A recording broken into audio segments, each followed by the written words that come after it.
the White House, President Eisenhower signs the proclamation that makes Alaska's entry into the Union official, nearly 92 years after Lincoln's Secretary of State bought the territory from the Russian Tsar for $7 million. The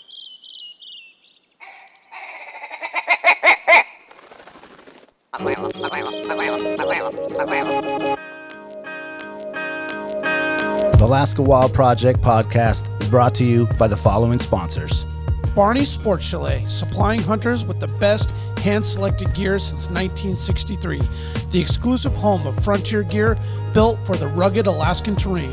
Your one-stop shop for all your outdoor needs. Visit Barney's today at 906 West Northern Lights. Arbor Digital, the forefront of digital assets, cryptocurrencies, and wealth management, providing a low-cost, research-based investment strategy for Alaskans looking to invest their hard-earned money. Visit arborcapital.io today to put your money to work.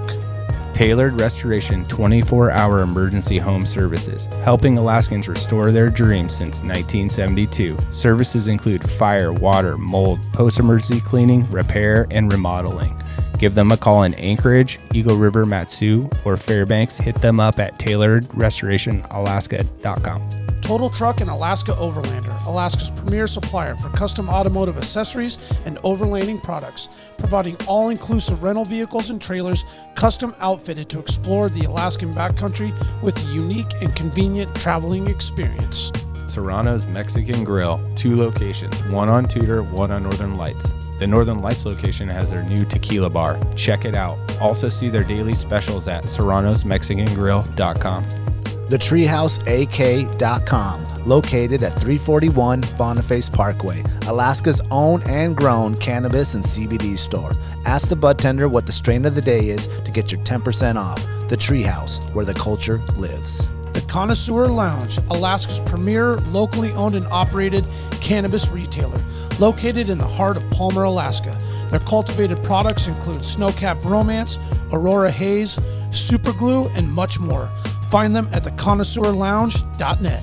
AKO Farms, located in Sitka, Alaska, built from the ground up with concentrates as their single motivation, with exclusive products such as their sugar wax, full spectrum diamond sauce carts, and more. Ask your local bud tender about AKO. Marijuana has intoxicating effects and may be habit-forming and addictive. Marijuana impairs concentration, coordination, and judgment. Do not operate a vehicle or machinery under the influence. There are health risks associated with consumption of marijuana. For the use of only by adults 21 and older. Keep out of the reach of children, and marijuana should not be used by women who are pregnant or breastfeeding. The Bait Shack, located on Ship Creek upstream of the bridge. Can't miss the bright red shack. They're the go-to fishing gear rental and guide service on Ship Creek. Tight lines and fish on. Come hook into the action with them. Hit them up at thebaitshackak.com. Snow Pro AK, your snow and ice management company specializing in business and residential properties. They know what it takes to keep your property presentable and safe. Give them a call for a free estimate at 280-7098 or visit lawnproak.com. Double Shovel Cider Company, located off of Arctic and 58th. Handcrafted Alaskan-made colonial ciders. They also have a tap room downtown on the corner of 5th and E. Stop by today and taste an award-winning cider. The Alaska chapter of Backcountry Hunters and Anglers. BHA is the voice of our Alaskan public lands, waters, and wildlife. Their goal is to uphold our hunting and fishing legacy while keeping our public lands wild. Stand up today and join BHA at backcountryhunters.org.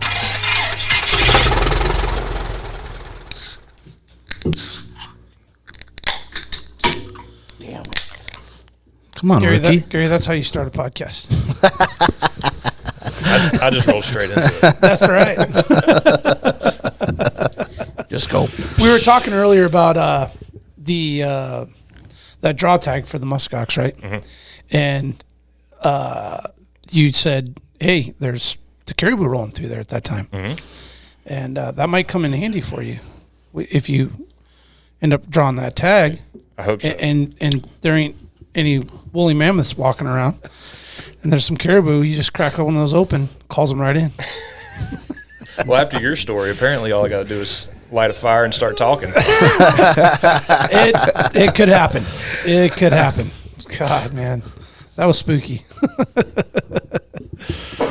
Yes, yeah, sir. that's crazy. So there's 2 that walked by there. And for people that don't know, what we're talking about is a sheep hunt we went on in the Brooks Range where we had a nowadays woolly mammoth muskox walk through our camp pretty much at the worst possible time and scare the shit out of us. We thought it was a bear circling us, but it was a muskox, which coincidentally now they're opening the tag up there.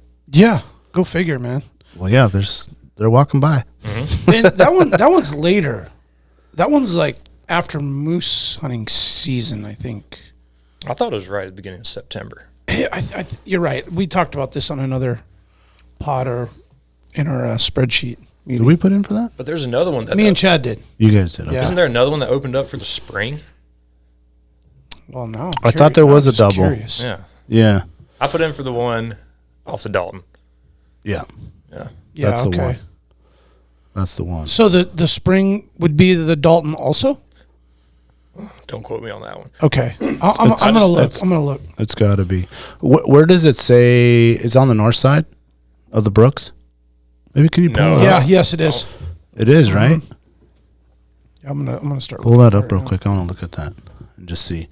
Welcome to Alaska Wild Project, episode 103. Today in the house we have the mayor of Eagle River, Adrien. What up? Thanks for coming in. And the salty hunter, Gary Weaver. Correct? What? Well, I see you switched it. Yeah. Persistence hunter. Yeah, persistence. Okay, on Instagram is at persistence.hunter. Yes. You know, you messed me up because I was gonna message you something, and I was like, "Where's this thing at?" I was like, it threw everybody off. "Yeah, why'd you change it?" Because have he's you moved killing that- shit now. He's salty. The salt started wearing off. I killed something. The salty hunter. Hey, Gary, pull your mic just a little Sorry, closer. sorry. There you go. Yeah. The salty hunter. That name came from me ending my career in the military. Okay. I say career. I was only in it for like 5 years. But after we got back from our deployment, one of the guys, I don't know, I was on a rant about something. They were making me army stuff. You know, I was doing something stupid. It's like, why the fuck am I doing this? And one of the guys looks at me. He's like, "You're like the saltiest granola I've ever met." I was like, "What do you mean? What does that mean?" It's like, "Well, you're kind of hippie. You're like into the hunting and the outdoors. You're kind of hippie, but you're salty, man." So I was like, "Well, salty. I guess Yeah. it describes me, I guess." But so You anyway, smile all the time. well, though. well, now I'm the persistence hunter. I'm not salty anymore. Oh, okay. Yeah, all right. No, Staying at it. The name changed because the salty hunter talks about 20% of everything that I do. 80% of it is training for what I want to do from that other 20%. So I picked up ultra running, and the theory of persistence hunting plays right into it. Yep. So I just kind of saw it as a natural evolution, so to speak. And the podcast went on a hiatus. I'm going to come back at another angle. I'm actually going to get tactical about it, and I'm going to come back with a plan. And it'll be back, most likely as the persistence hunting podcast. But You're going to rebrand it and everything? yeah, Okay. yeah. Full rebrand. The logo, I mean, I thought it was pretty sick, man. It had a lot of potential. The arrows and Yeah. the whole thing, but it's okay. Change is hard, but it's also it's a good thing. Well, it's necessary. Yeah. But you did a bunch, like 49, 50 something shows. Yeah, I think we were 51. I think was the last one I put up. Yeah. But I mean, I went on this streak where I had guest after guest after guest, and I was like hitting this streak. But we weren't talking about hunting anymore.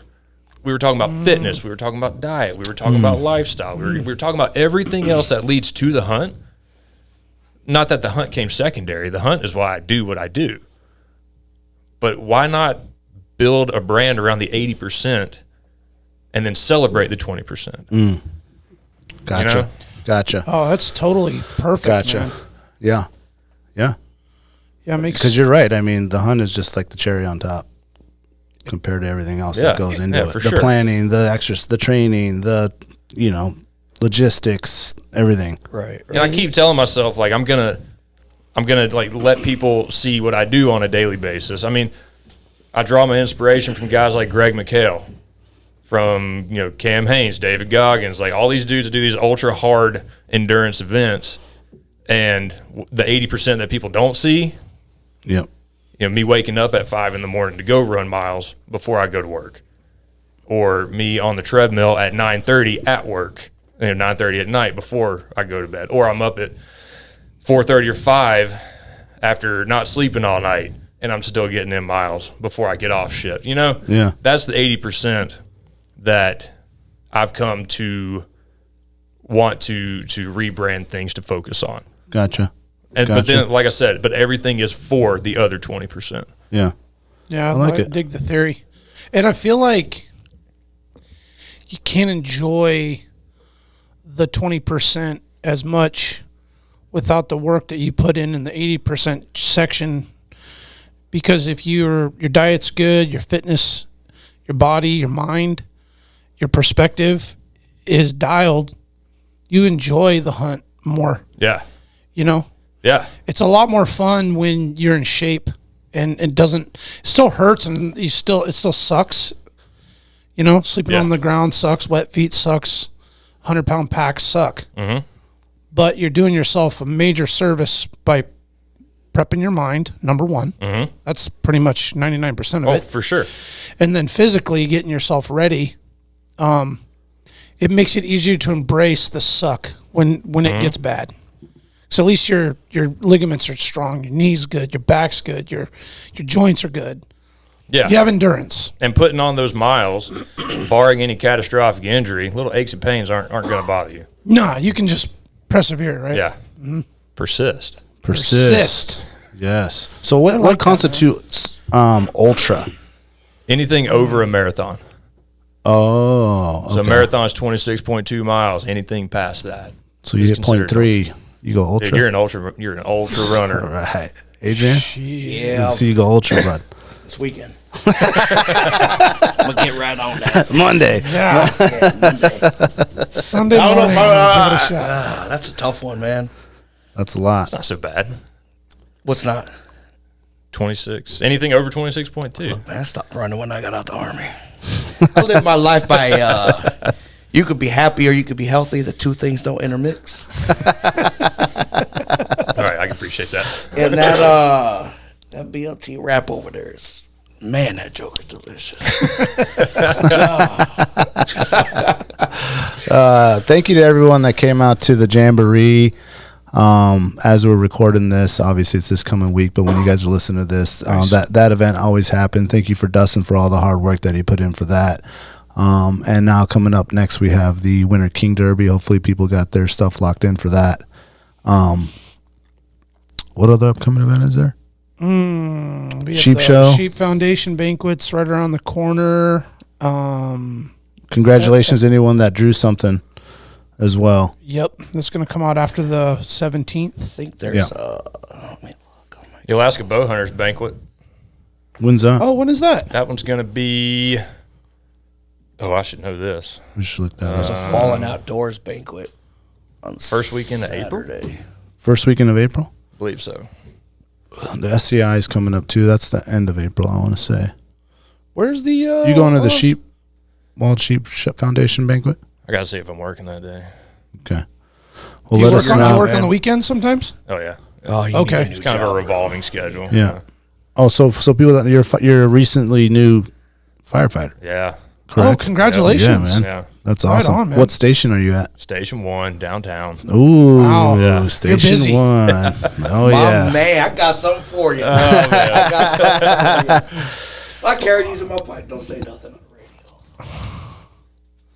Oh, there you go. There you go. Local boys. Look at these Army boys making friends.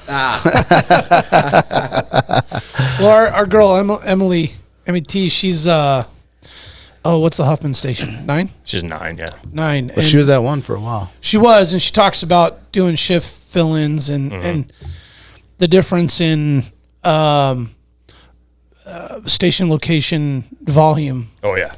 And one, I think, is the busiest. The absolute busiest, yeah. Yeah. Is that pretty much where you cut your teeth in the world of paramedic, firefighter? Well, I mean, I'm sure you know, like, there's a probationary year. Okay. where you're assigned to a captain, and they try to put you at a busier station. Okay. Get you experience. Yeah, yeah, because it is. I mean, it's trial by fire. You know, you're not going to get the experience if you don't get the calls. So I got put at 1, and like Emily will tell you, 1's hands down the busiest. But it's nice to cut your teeth there, man. It's nice to stay busy. Yeah. Makes you appreciate the nights that you do get 4 or 5 hours of sleep. Yeah. Oh, yeah. Whether it's continuous or not, that depends on the night. But My buddy works up there in the finance section. Swarner. You know, I see him walking around. Yeah, Dave Swarner. Yeah, We call him Sworn to Secrecy. Swansea? We've been on a couple hunts together. He's a fun guy. I hear he's pretty good at spooking critters. Spooking critters? Spooking critters. Yeah, he's good at a lot of things like that. He's a sneaky guy too. He spooks critters but sneaks peppermint schnapps.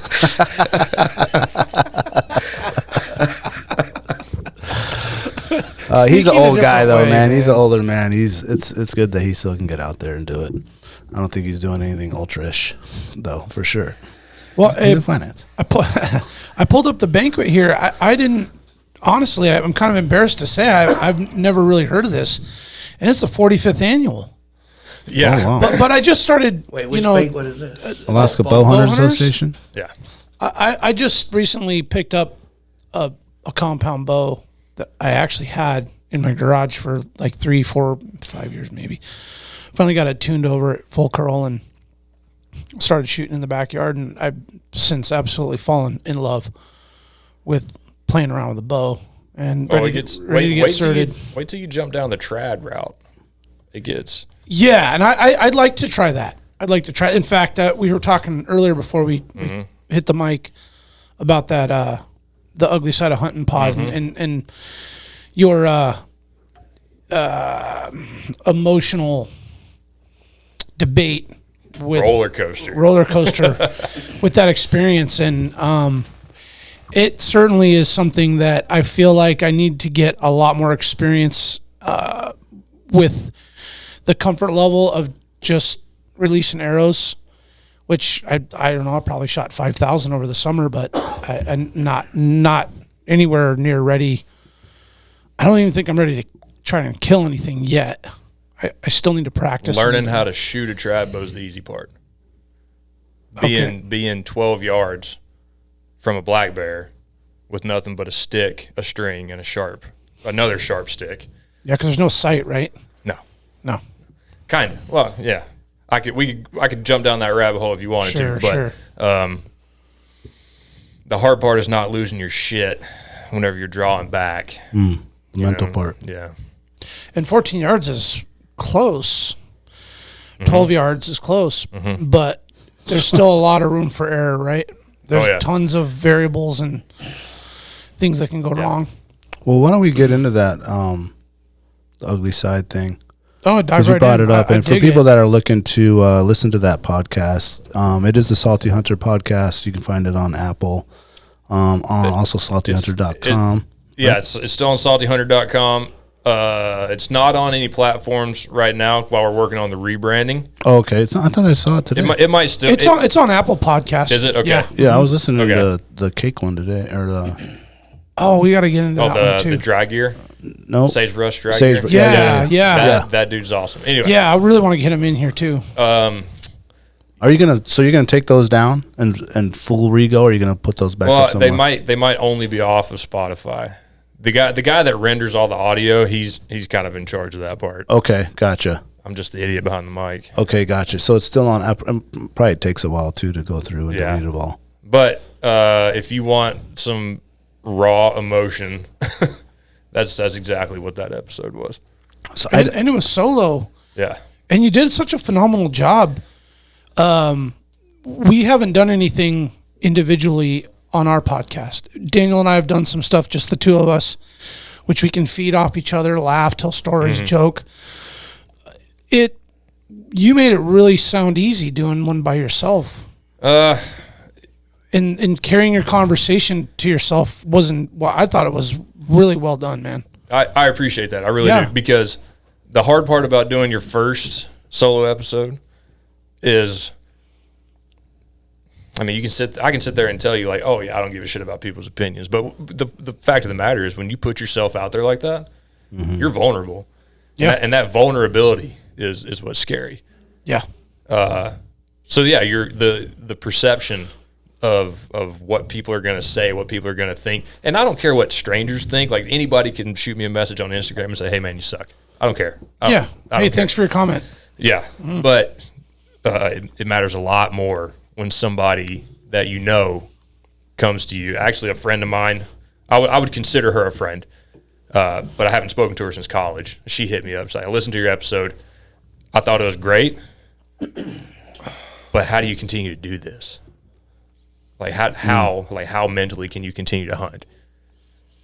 And so that was just an open door to that conversation. And it wound up being a positive experience, but it could have been, we were walking on thin ice, walking on eggshells for a little while. Slipped into a darkness that maybe would have been hard to get out of. Yeah. And or you both just wind up talking in circles around one another, and then it's not productive. Yeah, that too. Yeah.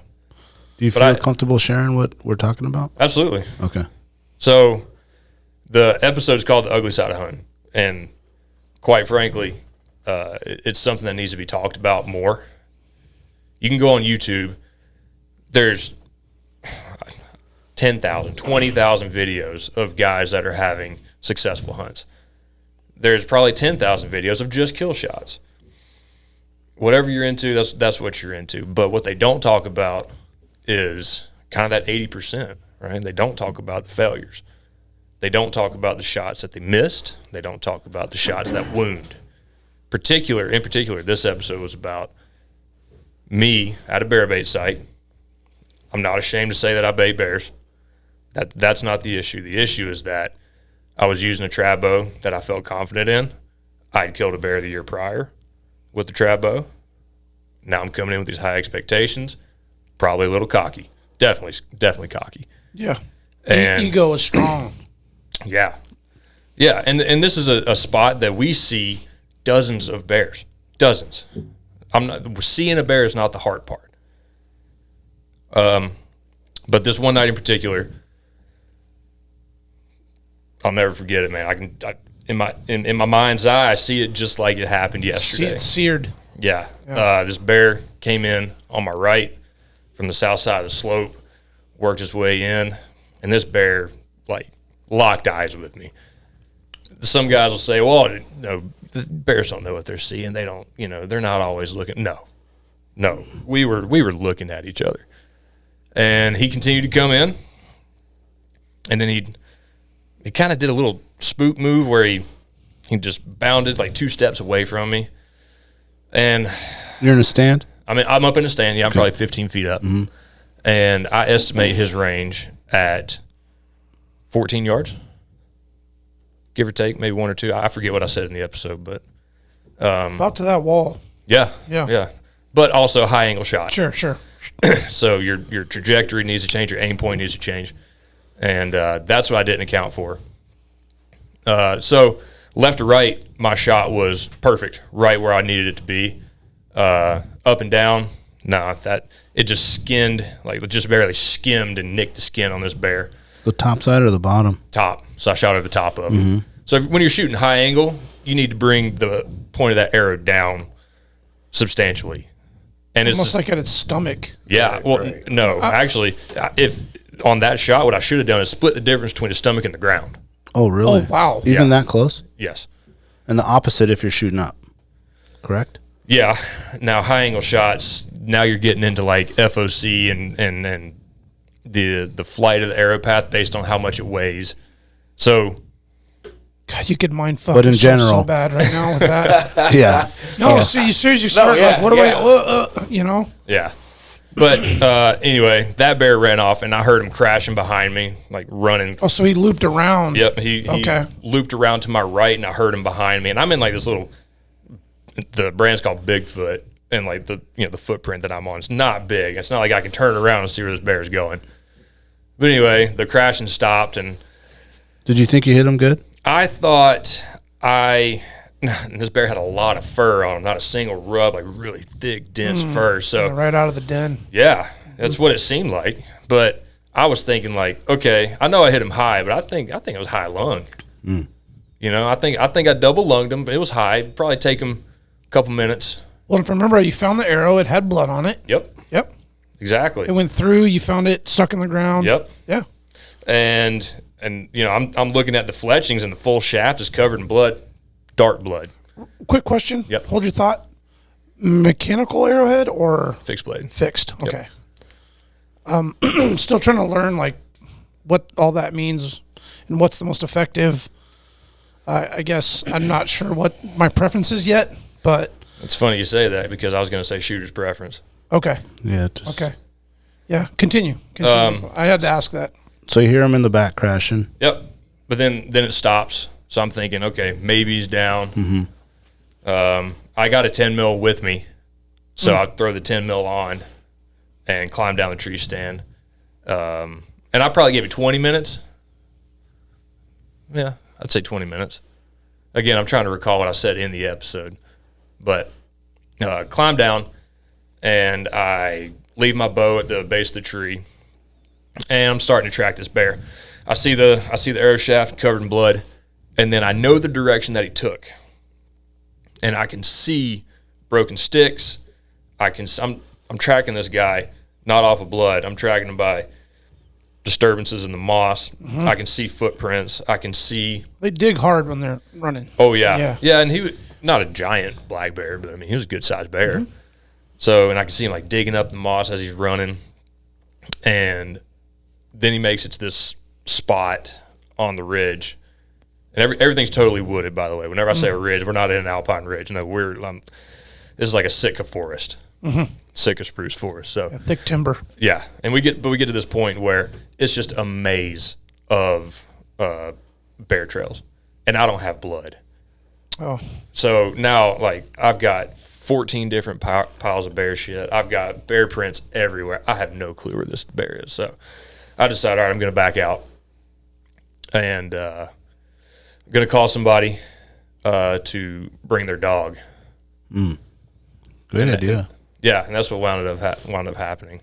And you can't hunt bears, or no, I forget what the law is, but you can blood trail a bear with a I dog. think you can track it. Yeah. Yeah, to find it. Yep, exactly. But you can't. You can't hunt with it. You can't hunt with. Yeah. You can't use that Adrian, dog. get a little closer. You can't use that dog Here it is. to You can't run them up the tree. hunt. Or Yeah, do any you of that can't kind run of up a thing. tree or Right. to You stalk can't that bait, bear and find yeah. out where it's at. Yeah. Right. So we were just going to use the blood trail.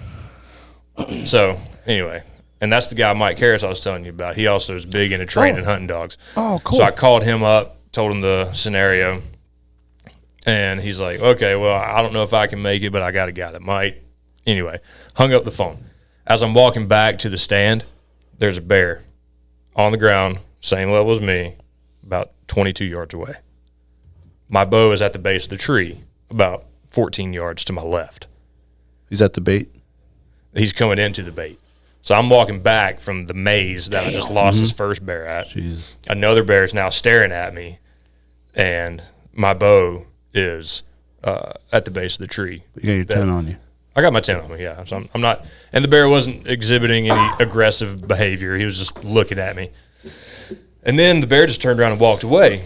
Not spooked, didn't jog, didn't sprint, didn't huff, nothing. Must Just have been turned good around and wind. He walked away. didn't smell you or anything. Well, he definitely saw me. Yeah, right. But I was thinking, like, okay, if this bear's going to stick around, I'll hop back up in the tree while I'm waiting to hear back from Mike about getting the dog over here. So I hop back up in the tree, and then that bear comes back in. Okay, I guess this is happening. And I got the bait about 12 yards from me. Again, high angle shot. Bear starts eating. I draw back. I shoot. And I hit this one high, but I hit him solid. And I hit him in the offside shoulder. And now the shaft is sticking out of his offside shoulder. So the bear was facing to my left. And that shaft went in. Picture somebody doing push-ups or on all fours, and a shot coming in from a high angle, and now it's sticking in your right shoulder blade. Okay, got it. And that bear took off. And I saw one blood smear. So it's more like on top right, Yep. not really like a broadside. Nope. Like Angling steep Yeah, like downward. straight down. Yeah. Okay. It's like in the shoulder blade. Yeah. In a sense. Yeah. So I hit the gap I hit that back strap between his spine and his shoulder blade, and that's where that arrow stuck. And I know it broke his offside shoulder because I shoot heavy arrows, and I was shooting a 65-pound bow. So that bear runs off. I find one blood smear, and now it's starting to get dark. I'm not worried about bears. Like I said, I got a pistol, but I didn't want to spook anything, so I backed out. At that point, Mike called me back, and I told him, like, I just shot a second bear, and now that bear ran off, and I know it's not a good hit, but there's a chance I hit the offside lung. I'm going to let him sit overnight. So I hike back down the mountain, 2.5 to 3 mile hike, and then I get back to the parking lot, and Mike says, all right, I got a friend coming in the morning. He's going to come up there, and we're going to find these bears. I guarantee one of them's dead. Because I was describing the shots to him the way I'm describing them to you guys. And I still thought that first bear, maybe I got high lung. But then anyway, like, you get back to the truck, make some food, you're all pissed off. Like, I was so Yeah, you probably didn't sleep a whole lot that night. Oh, man, restless. Restless doesn't even describe it. And then I'm staring at the arrow that's covered in blood. Like, that's not lung blood. That's not arterial blood. With the bubbles and the... Yeah, there's no bubbles. Yeah. It's just At this point, the blood is like almost black. Like, that's how little oxygen was in this blood. Yeah. That clots quick. Yeah. And these bears, they're putting on fat. They don't bleed a whole lot to begin with. That fat will close up that hole, and they'll bleed internally. And this bear, like I said, he didn't have a rub on him. That hair is soaking up all the blood, too. So I'm not surprised that I didn't see any blood on the ground, but at the same time, it's like, this is not lung blood. Yeah. So anyway, it just pierced the meat. It would essentially. It'd be the same as me, like, slicing them open, or not Right, not like even, right through a forearm. Yeah, like nothing critical. Right. Flesh wound. there we go. Yeah. So, yeah, the guy shows up the next morning with his dog, and we hike back up the mountain, and I'm on my hands and knees, like this is where I found the arrow. The bear went off this way. He's like, okay, and then we're tracking the first bear at this point. So You brought the dog. yeah, he brought the dog. What kind of dog was it? It was so Chihuahua? no. It's Beagle funny. pit bull. So, like, what I figured out in the dog hunting world, especially through my friend Mike, is you don't call them German wire hair pointers if their bloodline is from Germany. Oh. Oh. So it's for like common folk, it's a German wire hair pointer. And I'm going to butcher the pronunciation, but in Germany they're Deutsch Drahthaars. Oh. Yeah. So I'm looking at Draht- those are wire awesome hair dogs, pointer. man. Or they just call them Drahts. Okay. But they have like a super, like, they're Yeah, pull that dog up. Our family's looking at dogs, and I'm looking at that kind of dog too. just pull up a German wire hair pointer.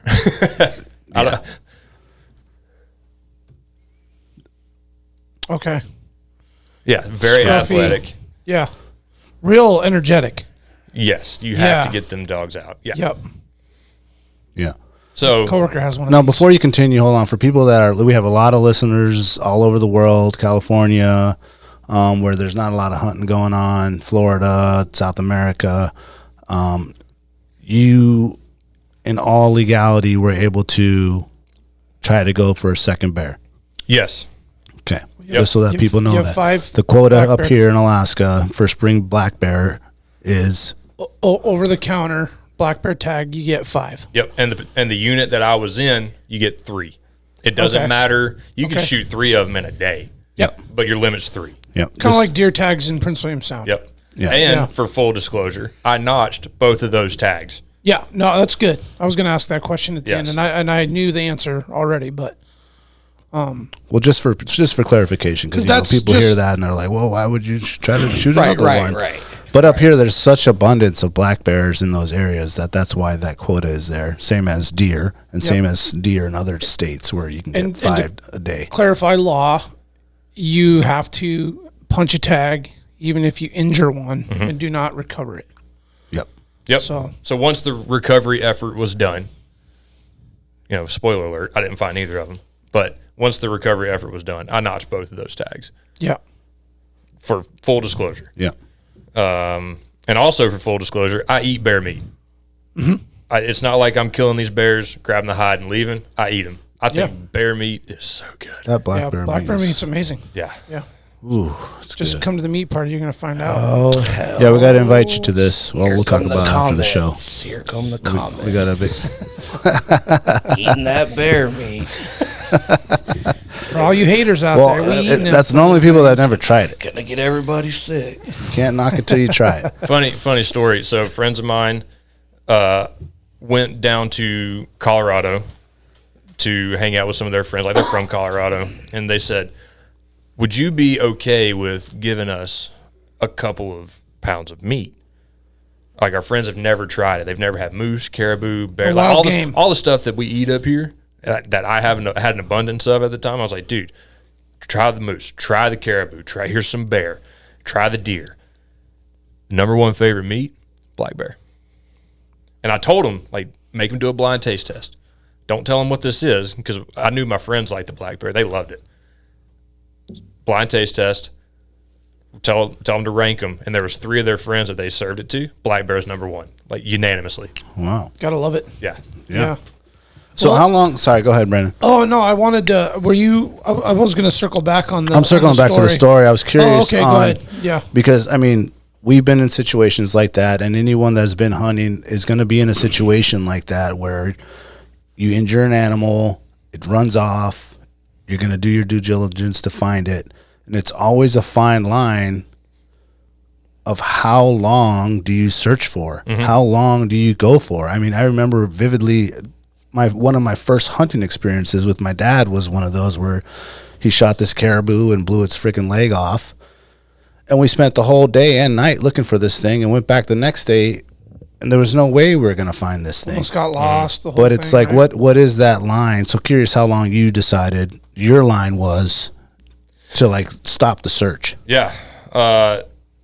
I'll start off by answering that question by saying that's a hard line to draw. Yep. Especially when your ego, your pride, your expectations, all of that is being crushed. Code of ethics. Yeah. Right? Oh, man.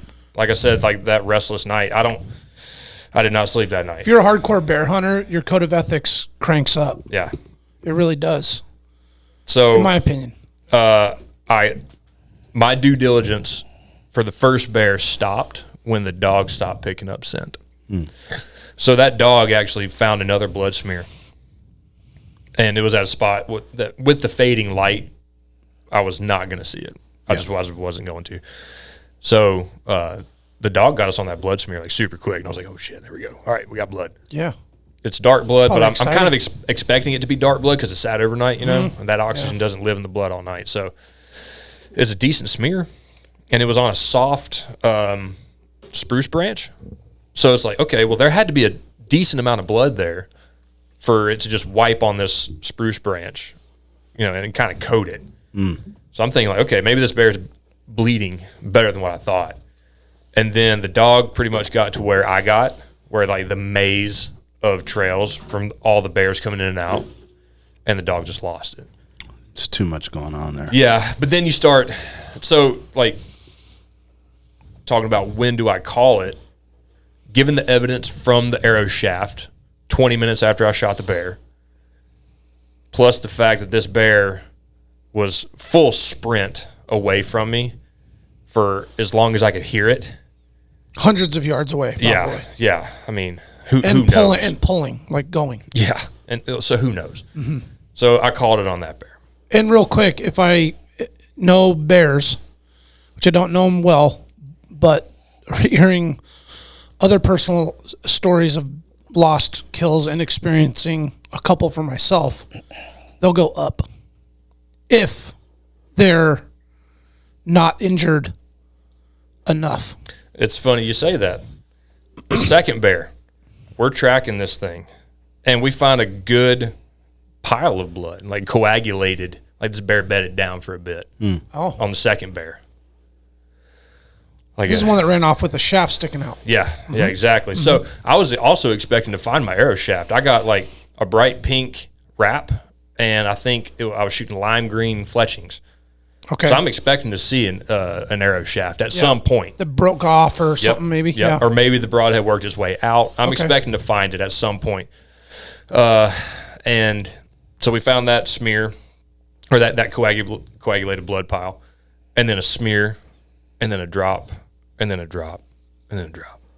And the dog is finding stuff. And what's this distance between this? So from that coagulated blood pile, which was probably 30 yards from the point of impact, from where my arrow hit it, the first smear was probably 15 yards, and then a drop of blood at 10, drop of blood at 5, drop of blood at 5, drop of blood, and we're just following. And it's not bright arterial blood. Again, it's been sitting overnight. I'm not expecting it to be, but I'm also not seeing blood spatter.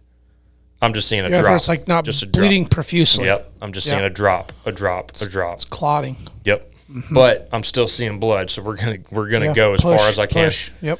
And I don't know how far we went. We had to have been. Would you say ultra? Dude, as stressed out as I was, it felt like 100 miles. Well, you're damn near like the dog's almost sniffing the ground, crawling damn near at this point, right? I'm on my hands and knees. Yeah, right. And I'm finding a drop here. You get desperate, right? You just you find another one, and you're like, okay, I got one. Find another one. And then what you get 30 yards ahead, and you feel like it took you 45 minutes to get there, and you're like, I don't see blood. So now you got to work back and find that last drop of blood, and then you start fanning out again.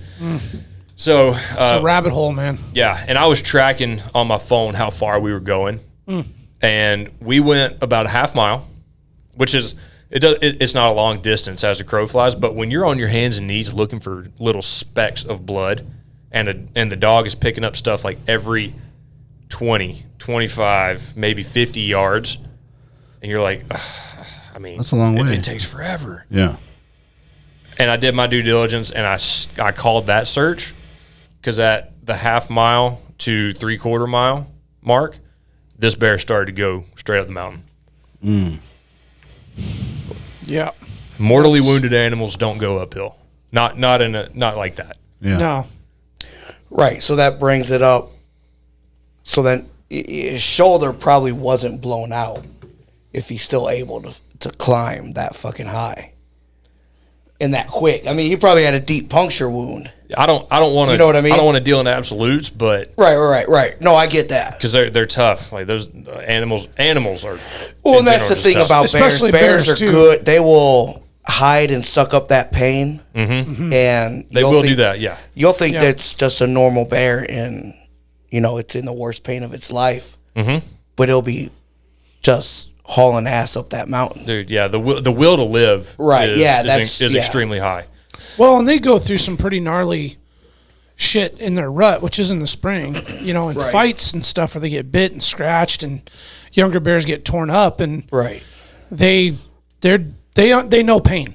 If anybody has any doubts of what these bears can go through, just look up the Katmai National Park bears. Right.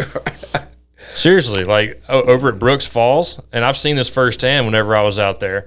Those bears are massive and they fight. It's brutal. And you'll see bears one day that are all hunky dory, fish are running, everybody's getting along, and then the run will stop, for the evening or Tensions for get high. Oh yeah, and now they're fighting over mates and territory and this and that. And you'll come the next day and they'll have like these gnarly meat hook gashes in their chest and their face, shit that would kill us. Yeah, and then they're just walking around. Like doesn't matter to them. It'll heal. Doesn't matter. It's a battle wound. It's that mere flesh wound. Yeah. So, I mean, at that point when the bear started to go straight up the ridge, that was my due diligence, and that's whenever I called it. Yeah. And also by that point, we had been tracking bears for 6.5 hours.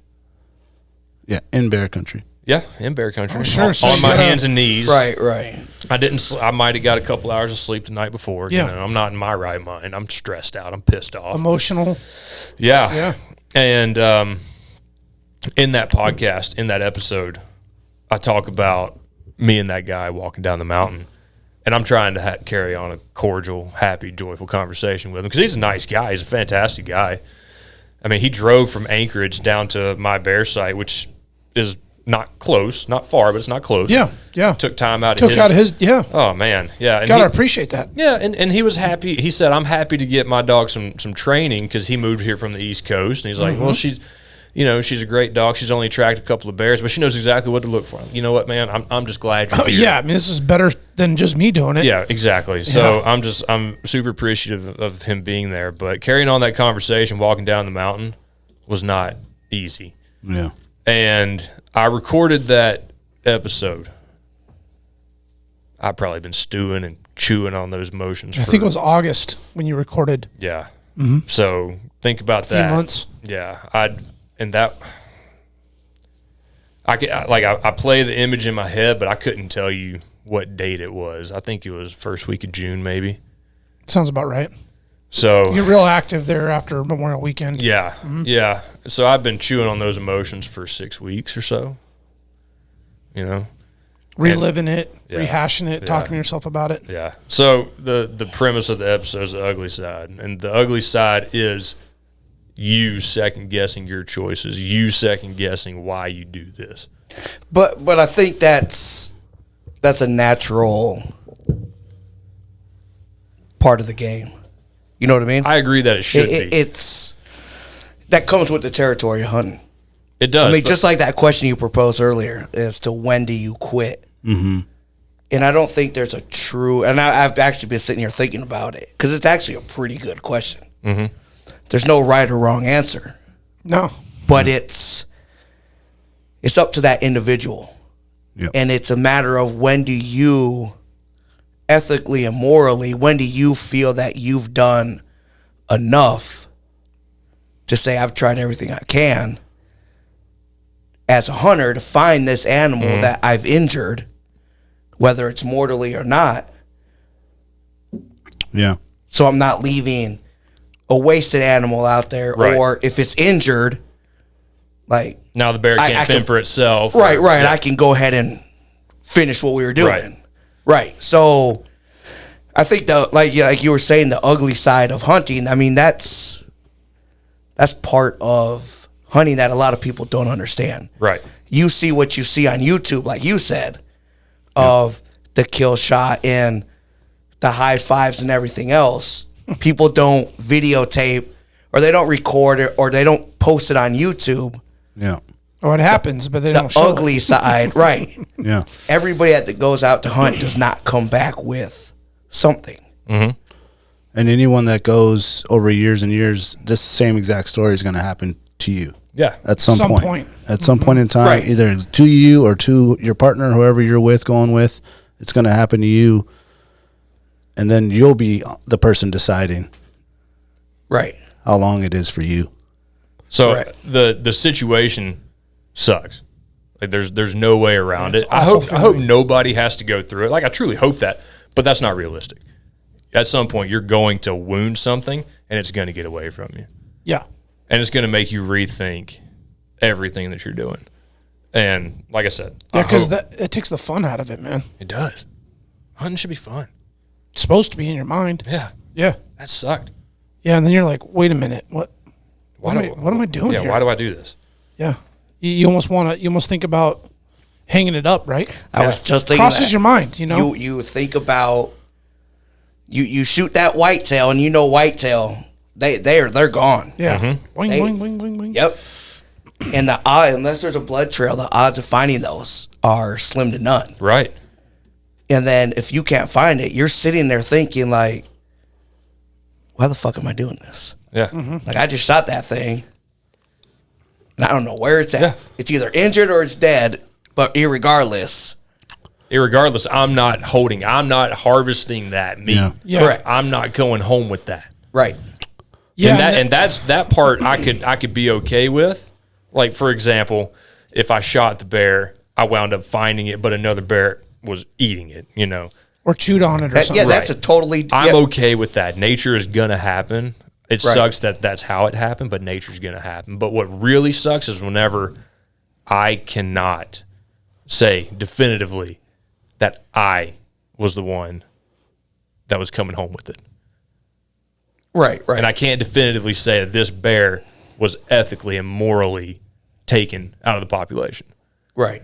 And that sucks. God, it Yeah. sucks. And did it survive? Did it not survive? But you know what it does do?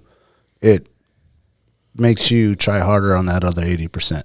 It does. It makes you be more prepared for the next time. Yeah. It makes you maybe practice those angle shots a little bit more, or at least be able to do the math a little quicker, things like that, where you now that's in the back of your head for the next time or all winter. True. For the rest of your It's life. just a matter of not letting it affect you and having the ability to get past that portion. So, it's also funny you bring that up because in the second solo episode I did, I was recapping a 58-mile run that I completed. That's ultra. I'm doing a 100-miler this year, though. Oh, shit. What do they call that? God, that's that David 100 Goggins shit 100 right miles. there, man. Like the Goggins? They call it stupid. Yeah, that's that. It's called a lot of pain. Yeah. My knee hurts just thinking about that. Just whoosh, So, cut my leg off. yeah, during the 58-miler, I came up with this thing. And it's cheesy, but it works for me. There's a difference between I won't quit and I don't quit. The mindset of I won't quit, I can give you a task. I can say, it doesn't matter what it is. Hey, man, go clean the shit over there. All right, I won't quit on that. But I don't quit as a philosophy. I don't quit as a lifestyle. I don't quit is what gets you back in the game, is what makes you grind harder at that 80%. Like I said, it's cheesy, works for me. I think it's great. I mean, you probably left that situation once you got past the, okay, I still want to hunt, I still want to harvest, I still want to adventure, but I got work to do. Mm-hmm. I've got to get that trad bow back out and get in the backyard or the range or wherever you go. And I need to practice these angles now. Because you killed something the year before. I did. So you came in like, Yeah, fucking beating do my this. chest, man. Yeah, Yeah. you know, and then now you're almost back to square zero. Dust yourself off And get back at it. I got pushed back to square zero to the point to where I went and bought a compound bow again. Oh, you hung it up for a minute. You hung up the trad bow for a sec. I haven't shot that trad bow since. Oh, And it's not for a lack of being passionate about it. I still love it. Since this incident. Since this incident. You should Okay. mount. You should mount it. But here, well, it's a sexy bow. he still polishes it. Actually, I bought another one on top of that too. Okay. Now it's jealous and shit. But like, if I'm gonna break things down, I started shooting compound before I started shooting trad. And you know what? I was a self-taught dude in the backyard. Jay Bear has that range. I was shooting at the range at work every day. Of course, I wanted to be the best shot of my group of friends. But let's get fucking serious about this. Like, if you're gonna call yourself a bow hunter, you got to be an archer first. Well said. Yeah. So let's pick up a compound. Let's get some fucking fundamentals. Let's break things down. Did you go to a professional? Tyler Friel. I hit him up, and whenever he's going to start opening up lessons, I want to record myself. But again, You reached out to I reached out to him for coaching for mentorship of some sort. Yeah, because he's I think he's an archery instructor now. Like he went through like the USA archery courses and stuff. And off season, and I haven't followed through with that just yet. But I picked up the compound bow. I picked up a brand new release. I was getting very familiar with my gear, and without lessons, I'm now hitting pie plates at 90. Oh, wow. Shit. Nice. So I know I got something there. So You got the skill. yeah, Yeah. but I'm gonna pick things back up, and actually, as soon as there's not 17 feet of snow on the ground. But no, Waiting for that too. I'm going to reach out to professionals, and I'm also a firm believer that if you want to be good at something, reach out to a coach. So I have a running coach because I want to be good at that as well. Yeah. Well, the archery elite thing that's going on is a great idea that they're doing because, I mean, their plan there is to put people through some exercises, get your heart rate going. Yeah, it's gonna be because like a lot of stretching. times that's, even if you're in the stand, your heart rate's up. You know what I mean? For most people, unless you're doing it all the time, and even still. So that's their plan there, is to like actually put people in situations that you're actually going to be in. Because anyone all day can sit there in your garage and hit the target all day. You know what I'm saying? There's a big difference when there's an actual animal right in front of you. Or you do hiking around, and you've been hiking around. Something. Yeah, right. I mean, not only that, but what you said, I think it's a very important piece, and it goes not only for hunting, it goes for everything in life, whether it's hunting, fishing, if you like to go hike or whatever you do. But there comes a point in life where, and I say this, and I'm not talking shit. I'm talking shit because we're on the podcast, but in real life, I'm not talking shit about you. You got cocky because that one year you went out and you were successful. Mm-hmm. So you came back cocky, right? Mm-hmm. He admitted that. Right. Mm-hmm. And so in your head, you're a pro. You know what you're doing. Oh, the shot was already made. Right. You made it in bed already. Oh, yeah. The night before. Yep. Envisioned it. But that's the thing, is people have done it for 10, 15 years, and they think they fucking know everything. And the fundamentals don't apply to them. But here's an example of, hey, I fucked up. Well, not that I fucked up. No, I fucked up. Some shit went wrong, and I admit that, and I realize, hey, I need to take a step back and get back to the fundamentals. Yeah. Because the fundamentals is the foundation. Without a foundation, a building can't stand. Mm-hmm. Yeah. Well, So if you don't have that concrete base, you got nothing to stand on. Right. Mm-hmm. And I think that's a big thing in all aspects of an outdoor activity. Right. Well, that even circles around to what we were talking about when the muskox spooked us. If that was a bear, we would have been fucked. Oh, it would have been a bad situation. And that's, I mean, and like you said, that happens when at the worst possible time. Always, it doesn't happen when you're ready. Nope. You know, no. it happens when you're not ready. Right. You know, and to the person, anyone that's been going lots, you're not going to always be ready. Right. You know. No, Correct. you're human, man. You will let your guard down. You will lose focus for a second. You won't always be on your A game. It happens. And That's human nature. Yeah. Because people talk shit. But those But the moments are minute- learning moments, because from then it's like, okay, now let's, you're back to square zero. Yeah. You're like, okay, well, let's think about what happened here and how this is hopefully not going to happen again, Yeah. which I'm sure you dwelt on your whole situation for how long. And I think that's healthy. Right.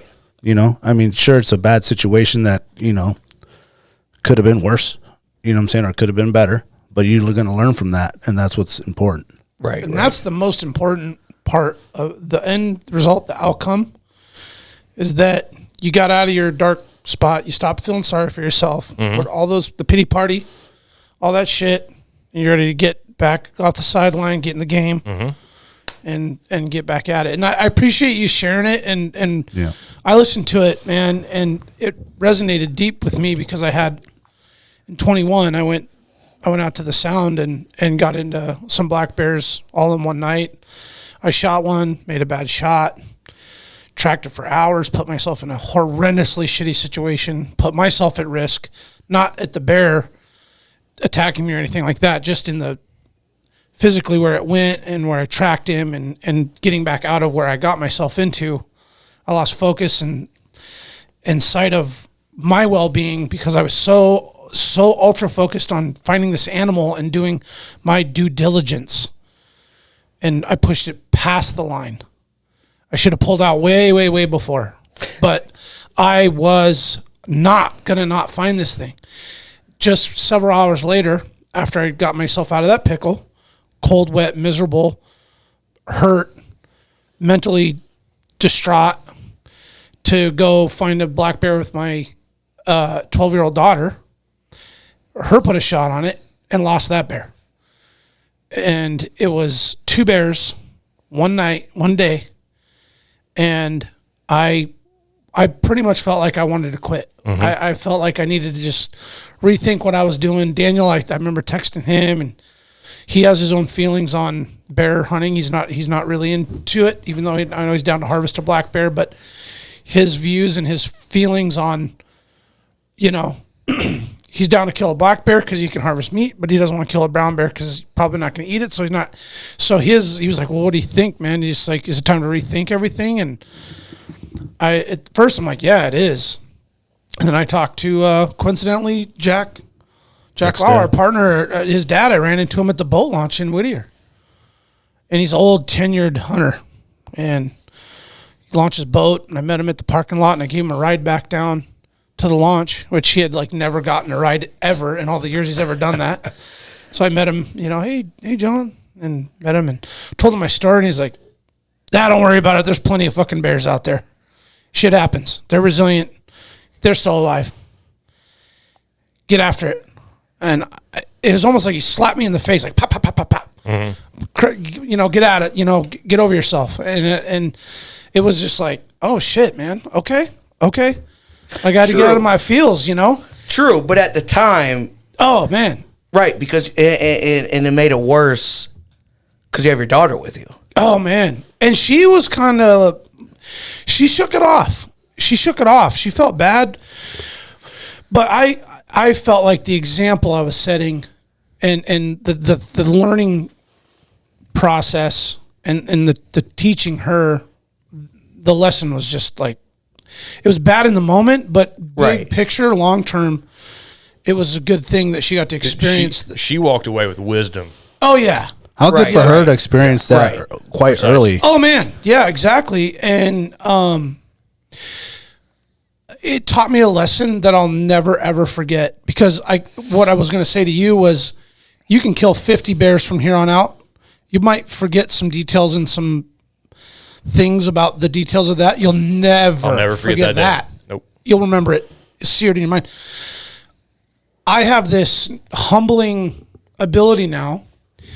When in a position on an animal, I now can tell myself in the moment, if you can't make a good shot, I'd rather walk away and go home empty-handed, just as happy and good with it as ever, versus taking a chance at wounding something and maybe not recovering it.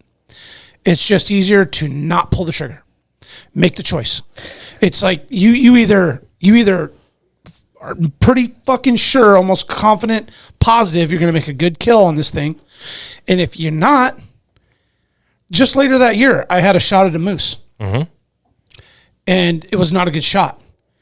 And I was, I couldn't get steady. It was pretty far. And I'm like, man, I was like, man, I could just lob one at him and hope for the best. And I was like, no. Yeah, why? Safety on. Yep. Pulled it out of the chamber. I can't get a good shot. He walked off. Yep. Got a 56-incher 3 days later. Oh yeah. You know what I mean? It was like it's almost like the gods rewarded me for doing what I knew what the right thing to do was. Yeah, it was for just sure. don't, because you get caught up in the thrill of the kill and the harvest. This is my time. Maybe it's your only chance because you don't always get multiple opportunities on a hunt. Most of the time, you don't even get an opportunity, let alone multiple opportunities. Yeah, speaking of the 80%. Yeah. Thank you. Right, And but so, I think I don't mean to cut you off. No, go ahead. I think that's a difference. You said in order to be a bow hunter, you got to be an archer first. Yeah. And I think that's a difference between a true hunter and someone that's just out to kill animals. Because someone that's just out on a Saturday, no disrespect, you know what I mean? So you're out on a Saturday, you're out running Mod Road, just blasting moose. You're not going to say, oh, I can't get that shot, so let's pack it up. You're going to force that shot, and whatever happens, happens. Where someone that is a hunter, ethically, or an archer is going to say, hey, let it go. We'll bed it down or whatever, and we'll track it in the morning. It's all part. Yeah, it's all part of the learning as well. I mean, I've lobbed shots where I'm like, oh, there's no way. I'm just gonna try it. You're like, what do you? As you learn, as you're young, especially as a young man, you know, and you're out there with your boys and you're all learning together. You know, you're gonna do that. You know, what I'm saying? That's part as of you're learning. Yes, 100%. So that's it's all part of that learning thing, and then eventually you become, you know, John Lau. That's just a seasoned guy, and even he'll make mistakes. I mean, well, and I think that came from a man that had made mistakes and lived with it and learned from it and became better from it, and he was able to pass on that vote of confidence. And I think that's the key, is realizing that everybody, you as a person, as a human, you're going to make mistakes. Yep. The key is to, what do you do with that? Are you going to learn from it and better yourself for the next time, or are you just going to keep on taking chances, this same mistake over and over? Yeah. Well, let's take a break. Enough with the sad shit, and we're going to come back with some beers, and we're going to talk about how Gary came from over the Beaufort. Let's top off that scotch.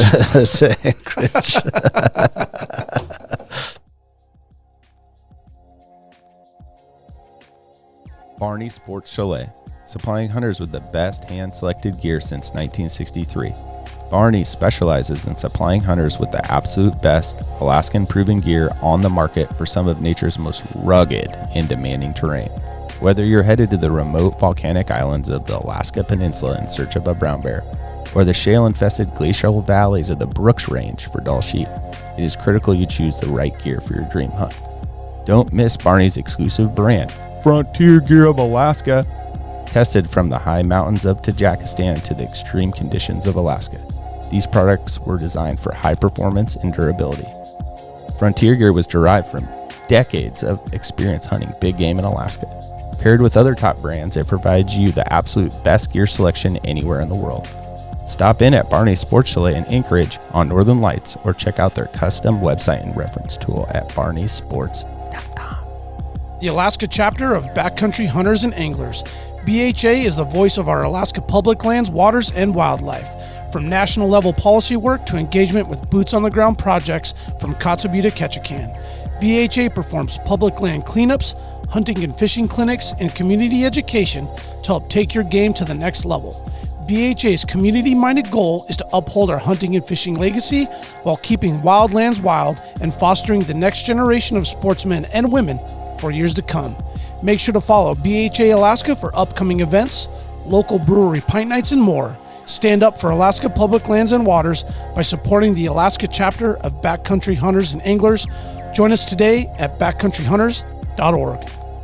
The Treehouse AK, your one-stop dispensary located at 341 Boniface Parkway. Be sure to ask the bud tender about their deal of the day, because honestly, there's always something good on deck. And guys, listen, this is where the culture lives. At the Treehouse, their dedication to servicing consumers has been developed through a lifetime of involvement in the cannabis culture.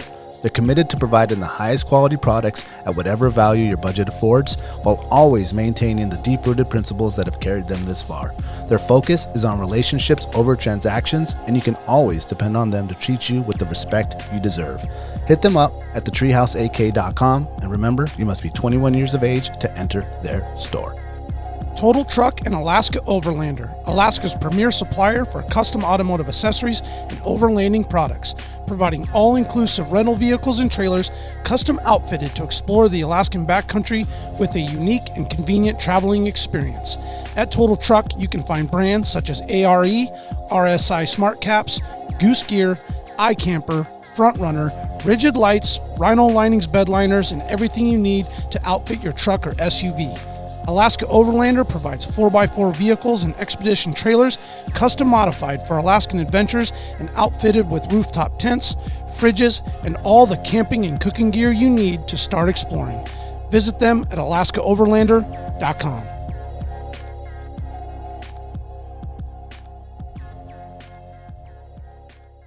You want it from sheep? No. Just bowls. Yeah. Well, that's not Rocky Mountain oysters. No, Rocky Mountain oysters that's from beef. sheep. No. No, they're from steer, from bulls. Really? What? Yeah. From Yeah. bulls. Yeah. Oh, man. Yeah, No. Really? boy. Yeah. I thought it was sheep we're talking about. Nah. bro. No. How is it? Why is it Rocky Mountain then? Good question. I thought that was sheep nuts. I don't know. I didn't. Dude, have you seen some of the nut sacks on those bighorn sheep though? Oh yeah. We were looking it up the other podcast. Well, I had a really good video. Rocky Mountain oysters, I always thought was actual from sheep. No, steer nuts. It's just What? It's just bull nuts. No, man. Yeah, you can't call it that then. Look it up real quick, please. I think it's because all just those put in lonely Rocky ranchers in Mountain oysters Colorado. and see what pops up. I did it earlier when we were on the last podcast. Everybody's Googling this right now. There's no E. Oh, I'm just gonna let it. There it is. Fucking. What? Back up. Right there. Put an S. See it? Third one down.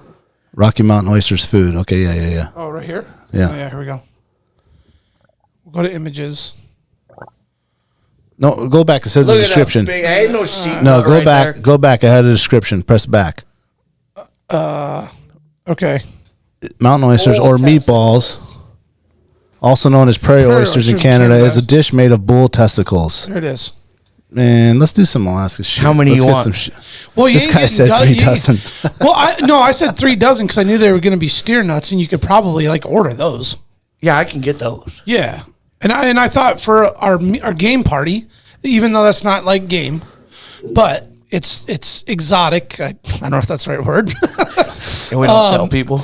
But in the spirit of a wild game feed where you're gonna have, I don't know, maybe 200 people or something there, you have this nice pile of, butter, garlic, Yeah. sauteed in a cast With a iron toothpick skillet in it. with a toothpick in it, and you could try them. You know what I mean? I'd be game. Yeah. Oh man, Oh, I definitely would would try try them in it. a I'd try heartbeat. anything. Yeah. The mountain lion is a hard one.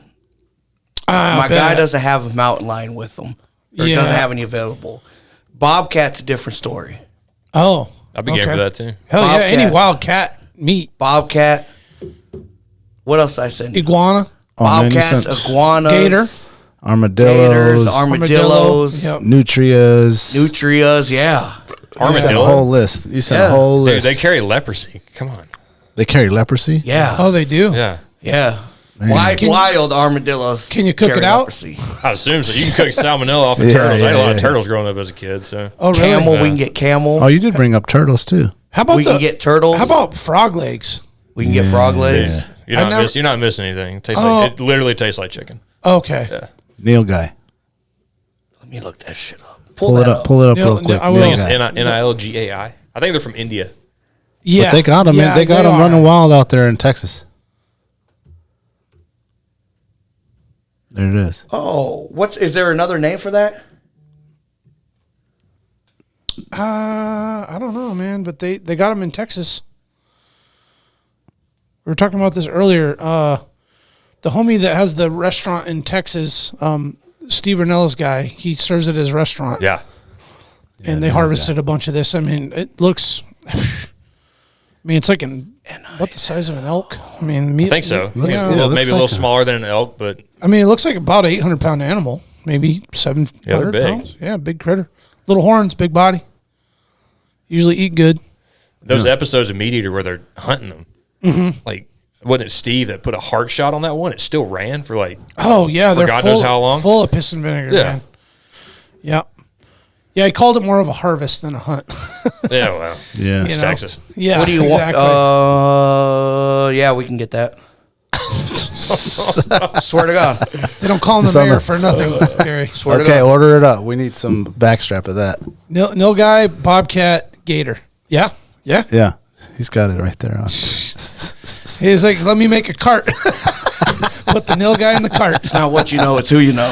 That's right. That's That's true. right. That's true, That's man. right. Alaska Gary, Wild walk us Project through. brought to you by the Mayor of Eagle River. You had mentioned before that you came a different kind of route. I know that you said you were in the Army. yeah. Did the Army bring you to Alaska? It did not. Okay. Okay. Came via Greenland to the top. Over the Beaufort there. Via dog sled. I just walked from Greenland. No, so I was born and raised in North Carolina. Okay. I got I can hear the South. In yeah, Yeah. I graduated from East Carolina University. Got a degree in biology, and I concentrated in marine biology. After college, moved down to Florida. I was living outside Tampa for a little while. Clearwater there? Yeah, actually, the town north of Clearwater. Yeah. Called Dunedin. Yeah. I went to the University of Tampa till I got told to come back home. So you know where Dunedin is. Then. Yeah, I know where that's at. Yeah. So I was living in Dunedin, and I was coming to Alaska one way or another. I was just so enamored with the state. I was either going to join the Coast Guard or I was going to land a job up here. So you hadn't been yet. Nope. You just read books, saw shows. Saw the show, like Deadliest Heard Catch the in high school was podcast. my favorite show. Mm-hmm. Podcasting wasn't a thing. No, it wasn't. Oh, I don't even think they existed yet. Yeah, I was coming one way or another. My uncle was in the Coast Guard in Kodiak Okay. for a few years, and I would like look at his photos. And this is the early '90s, so he would just show me the photos and tell me the stories. Like, fuck, I got to go. I just got to go. And background in marine biology, I figured that might be a good shot at getting up here. So I landed a job. Did a month of training in Seattle, training for the job. My official title was a fisheries observer, and I was working on commercial fishing boats as a biologist. Counting fish or just Counting fish and then taking biological samples. You know, sex, length, weight. Try to get a. Is there controversy there on those boats? You're the biologist and these guys are fishing? They know it's part of the game. Okay. This is not a new program. They know it's part of the game. Okay. It's just Also, I'm not there to narc on them.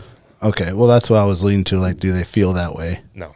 Okay. Well, it depends. Like I would have a sit down with the captain as I was getting on board, like doing safety checks. Dude, I'm not here to bust your balls. I don't give a shit what you do. yeah. Just don't do anything like outwardly illegal. And if it's bycatch, it's bycatch. Like you're not going to get in trouble for bycatch. Yeah. Like That's part of the game. I don't care. I am here to just present data back to the folks in Seattle so that you can continue fishing. That's really what it is to assess the population, age, abundance, distribution, and whatnot. So, actually, I met my wife training in Seattle for that job. She was born and raised in Anchorage, so we just kind of landed the job at the same time by happenstance and met her in Seattle.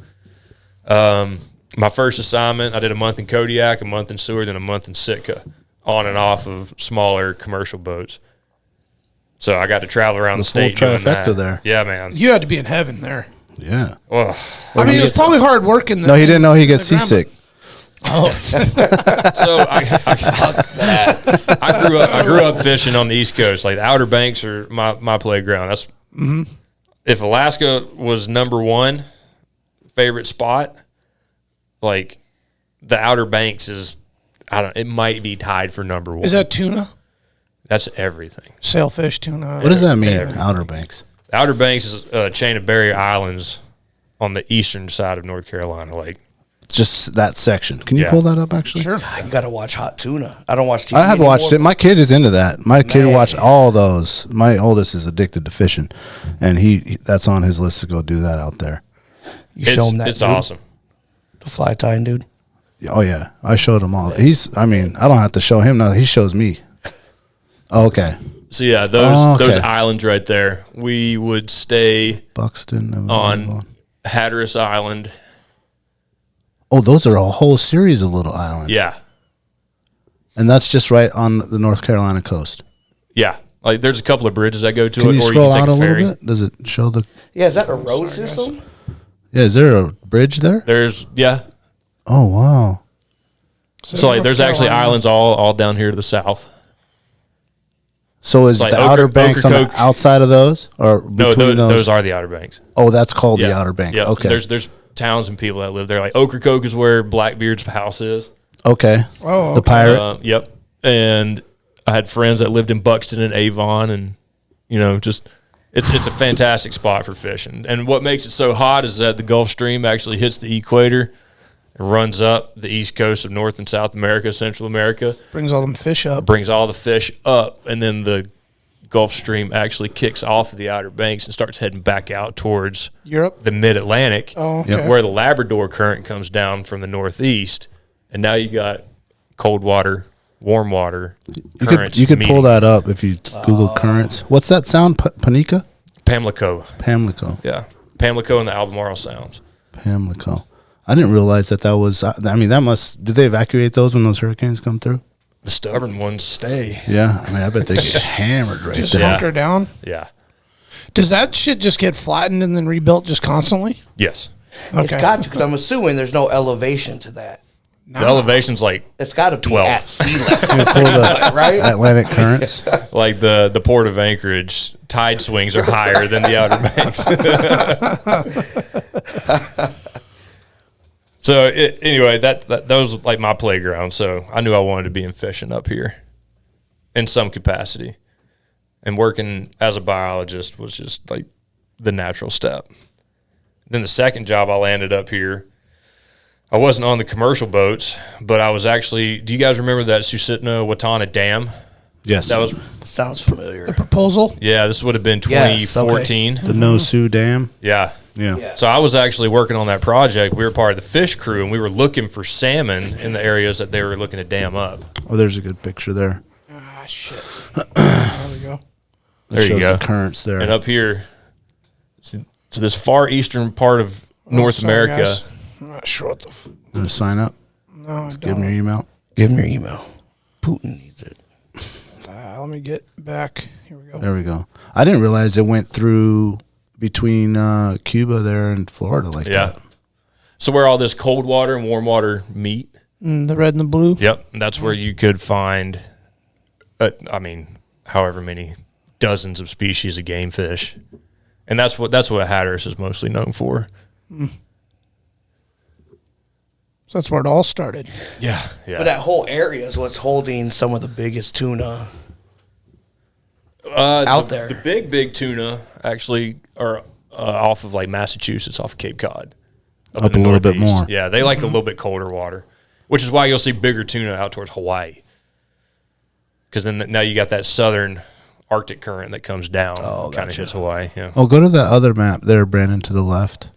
It shows the world one. Yeah. Yeah. The Gulf Stream. Okay. And that's crazy. What's crazy when you think about like these guys knew Here's this the warm water this comes like up and then Dude, yeah, hundreds of years ago. Yeah. Benjamin you know? Franklin mapped the Gulf Stream. Yeah. Yeah. Yeah, that's yeah, crazy. here's that Labrador one you're talking about that mixes with the Gulf Stream, and then there's that mix right there, huh? Oh, okay. So that's where the That Labrador current will follow pretty much down towards New England. It will bend further south. It's kind of like the jet stream. It kind of, it kind of changes its trajectory. But in general, yeah, that's the flow of it. Okay. Here's where you came down from the East Greenland, right here. This- Yeah, dude, I just put on some. it's ultraed out.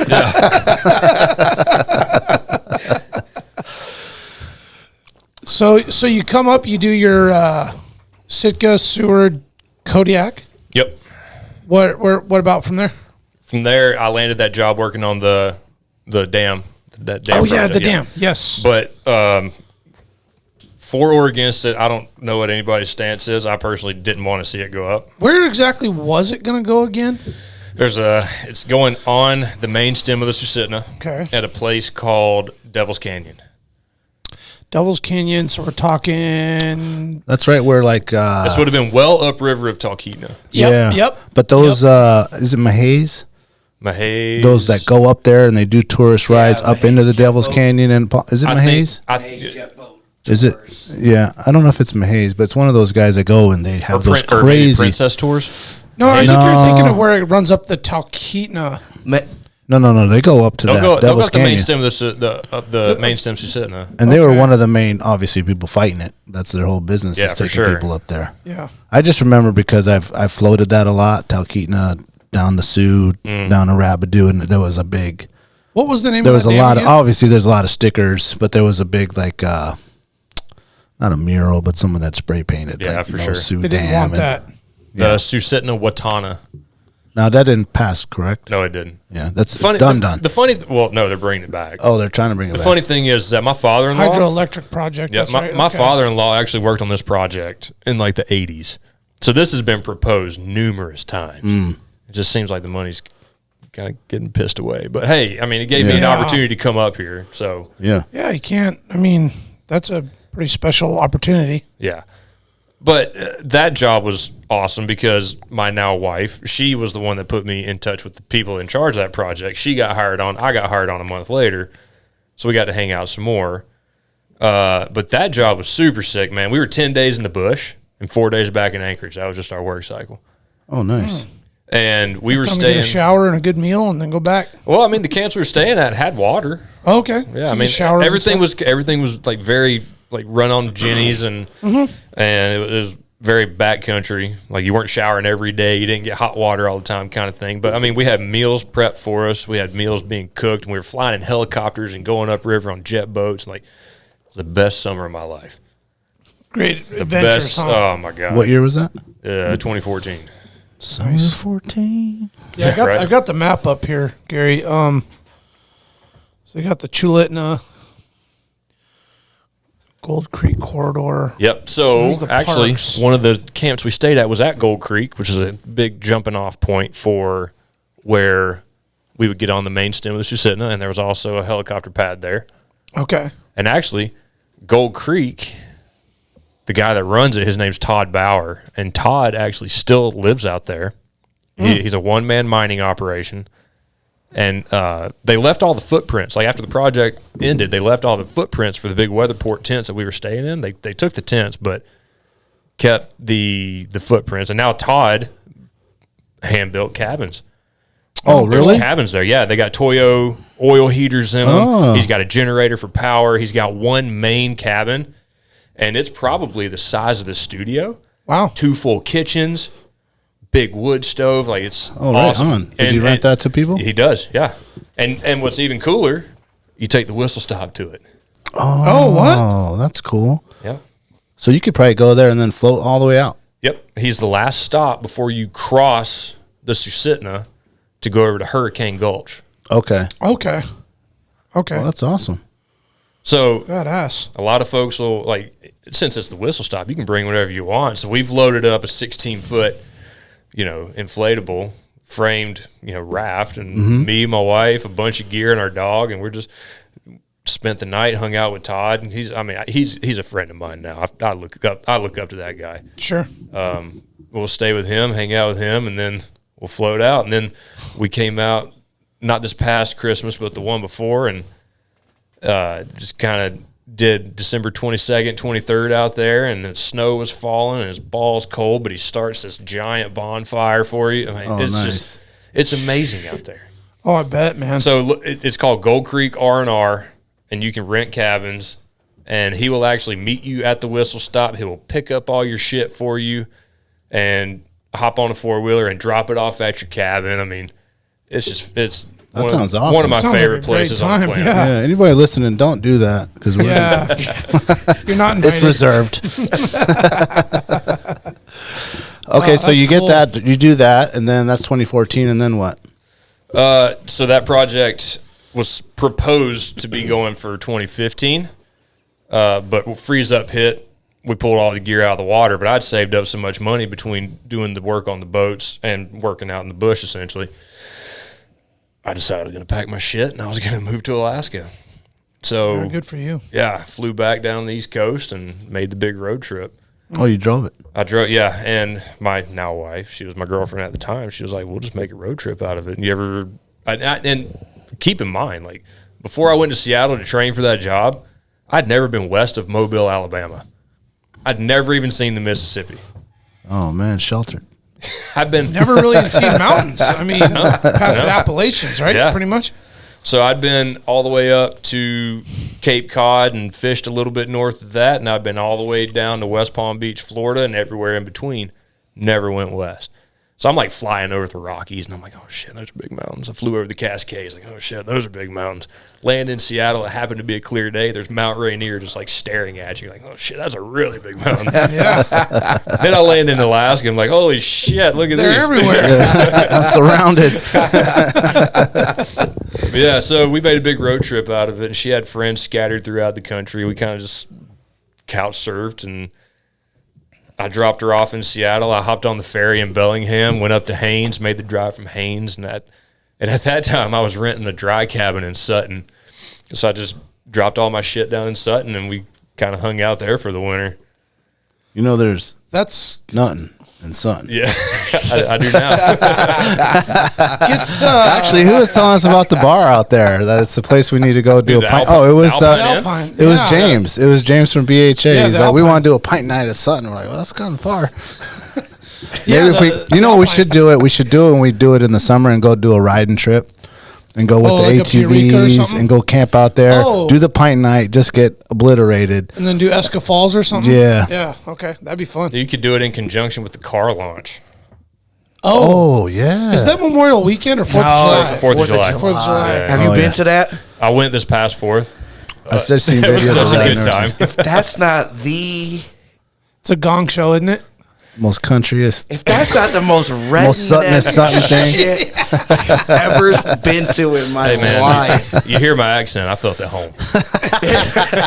He just done cut his sleeves off and shit. He's like, oh, hell yeah. You know what's funny is I did have a cut off American flag T-shirt. You know what I was about to say? Something Yes, about you American did, flag, man. and I was like, nah, he probably had it on. And I was working the man. night before. Let those pipes out. I was working the night before. Like I got off work super quick, like hopped in the shower, threw that sleeveless shirt on. I was all right, babe, we're going. And we hit the road and we made it to the car launch. It was Where did they do the car launch? Glacier View. Oh, Right off okay. Cats be out there in their little inflatable boats. They'll come down in the river and Yes. just And watch it from anchor there. up right there. Yeah. Yeah. Oh, You yeah. can, it's on some dude's property, so like you can pay him to go watch it on the little. Okay. Set. You're essentially paying him to walk through his property to get down to the river. Man, Right? all those people are trying to get paid to just go through there, dude. Here we Here's go. the thing. Here we go, boys. Check Oh, it there's a little out. video of it? Okay. It's why. Oh, shit. Here we go. Oh, this guy got the drone out there? Yeah, they have a catapult system that launches these things up out there. That was from. Is that from this year? That's 2022. Yeah. I like how they have the. Oh, that's a nice. Look at all those people. Yeah, Oh, dude. it's- It was Holy wild. There's It was thousands wild. of people. Packed. Yes. Wow. The thing is, like, it's so fucking like country. It's like that's like Oh, some you know it, redneck man. shit. It's ins- But they're missing the mark, man. They could make that so much better. I mean, it's already and pretty these big. are I don't like- think they and give a he- shit, man. They literally got 2,000 people handing them 20 I bucks know, in but cash I'm just to just walk like- through their property. I don't think they give a shit. Throw No. some semis up off of that joke. That guy's making a lot of money. Well, supposedly American flag. They said- trailer at the Oh, camper. look at that. Oh, yes. Oh, they man. said this year that they're trying to get more stuff. There was actually some guys that picked up some shit box on the East Coast and they drove it to Alaska and they like Just to jump it? YouTubed it and then they jumped it off the cliff and I don't know, man. Is anything ever going to land in that lake? I've never seen anything make No, it to that but lake. I think one it's of a the safety. one of the last barrier. cars Oh, though. okay. One of the last cars That one almost got made close. it in. That one got close. that one got really Yeah, close. Like got that close. car right there in particular because I don't know, maybe a third of the way into Man, the look at crowd. that Fucker's twisted up. Like, What do maybe they call that event? It's just the car launch. It's a I Glacier got a View car Glacier launch. View car launch. Yeah. Yeah. That's awesome. I have heard about it a million times. My coworker loaded up his 4Runner and threw a mattress in there and he's like, I'm going to go out there see if I can You find know it. where it's at, right? Glacier View? Yeah, Glacier View right In the before. middle of nowhere. Yeah, just past Sutton before Eureka. Go out right. there on the Yeah, 4th. like and Puritan Creek. You will think you're in downtown Anchorage. I mean, that whole stretch of the highway. You is can't just miss it. Littered No, with cars on the yeah, side of the road. on the shoulder? Everyone's just parked there. Yeah, It's I'm not I driving. mean, on I the got floor. a lot of drinking. Yeah, you don't want to drink and drive on the 4th. That's for sure. Well, here's the thing don't though. drink and drive ever, Is but- you can if you wanted to make a trip out of it, you can just put a raft in just upriver from it and just float down and float watch it down? it for free. Oh, Yeah. there you go. Oh, that's a good. Yeah, way to people do it all the man. time. I noticed that when I was there This dude's making a few 40 years G's. ago. 40 racks. Yeah. There's 2,000 people there. $20 Oh, each. easily, dude. They got Oh, he vendors charges more and all because sorts yeah, of there's shit. vendors, Damn, dude, Anchortown. What's and if where you you don't at, want to dog? drive, the top part, Make more money there than for your whole season. yeah, Yeah, man, I have to the look into lower that. level is parking, and then you walk down to the trail, and that's where everybody stands. Yeah. But on the top part, when you first pull in, he's got a whole RV park. Man, good for So them, people man. park their campers Yeah. out there for the whole fucking weekend. just to go out there. And they do it actually on the 4th. On the 4th is the on launch. the 4th. Yep. Yeah. Now, how do you submit a vehicle? That part I I wonder. don't know anything about. Yeah, that. I don't know. Let's get that Mercedes out there. You crazy. That's a perfect job for a Toyota, man. According to the commercial, them Toyotas could pull an airplane, so they can handle that right there. So they fly, man. Yeah. So here's your ultimatum: you get the mountain lion for the meat tasting, or we get to launch the Mercedes. Ooh, that's a good one. Shit, man. You want? I'll go to Copart and get the old black one out of there. I'm gonna fly down to Montana real quick. Call up the boys with the dogs. Are you selling the old Benz on Copart, or you already sold it? It's already gone. Copart has it. The insurance company. You took didn't it. see this guy ran into a plow? No, Oh, shit. no. Let's get the story straight. The plow ran into you. Goddamn mayor! Don't be. Look, for all the listeners, the plow truck hit the damn mayor's motorcade. No, this dude could be Oh, dead, shit. man. The whole thing was I got like, hit by a plow truck. When was this, man? In Eagle River, in my own damn town. I said, when was this? Where was this? In December, right before I went home to Chicago. Oh, no shit. Yeah, oh, you know had what? my I'm big thinking? ass sitting sideways in the air. Wow. Yo, that was, you sent me the pictures. I was like, Spooky. Had to hit that seatbelt and fall to the other side. man. Holy shit, man. Officer gonna be like, "Hey man, why's the window on the ground?" So now you own a plow company? Shit, hell no. Did you get your burger done, though? That's what I meant to ask you. No, still waiting. 'Cause I thought you were going to go to Chicago and get it done. No, My man's gotta got get food the- on his arm. I got to get the cheese and the bacon My man eats. finished up, man. It's not very ultra of you. No, it's the opposite. He's happy. What'd you say? You either Be get, healthy or you could be happy. The Yeah. two don't mix. yeah, you see that smile? Yeah. See that? You ain't smiling when you're running. I'm smiling when I'm eating that wrap over there. Nah, you mouth breathing when you're running. I ain't even doing that shit. Oh, I am. I'm a hard mouth breathing. Just with a face. Yup. All right, so But while you're Garrett. bullshit, I mean to cut Oh, you off. yeah, We need to go get ahead. we need to get an AWP car in the car lunch. oh shit, man. Yeah, man. Keep We need to it get one of kidding. them school buses. Dude, launch a short bus. Yeah. Let me. That's what we should You get. know what? We I'm put in the mayor I'm on in it. the industry. Let me. on. Oh, do there you some go. work. There you Yeah. go. Get one of them buses that come through to get fixed. Like, about this is a that. total. This is a total. Yeah, let me work on some shit, man. We'll work on some shit. I'll That's a tell good him that idea. shit. He gonna look at my scratch tonight and be like, "Oh man, Oh, that thing needs to fly. Yeah, boy. this is total. I know how to fix this. It's a tax write-off. It's a charitable donation. It's like There you go. we can West End and buff that shit or let her fly. can't man." I'm poor. I'm poor. Shit, man. So when do you expect right. the new pod to come out? Do you have a goal in mind? Yeah, after seeing y'all set up, I think I got some work to do. We're known for motivating podsters. Yeah. So And my you're welcome to do it here. honestly, you want to. my thoughts on all of that are, I don't know. You know Because what? I will say. I want to come back. Like I said, I want to come back tactically and have a plan. Yeah, I will Yeah, say yeah, your yeah, idea. There's no one doing your idea here. Yeah. Yeah, I agree. And you already have a foundation, man. You already know how to do it. You've been doing it. You speak well. Your shows are great. It just ready. It's ready when you are, I guess. Yeah, and I just felt. So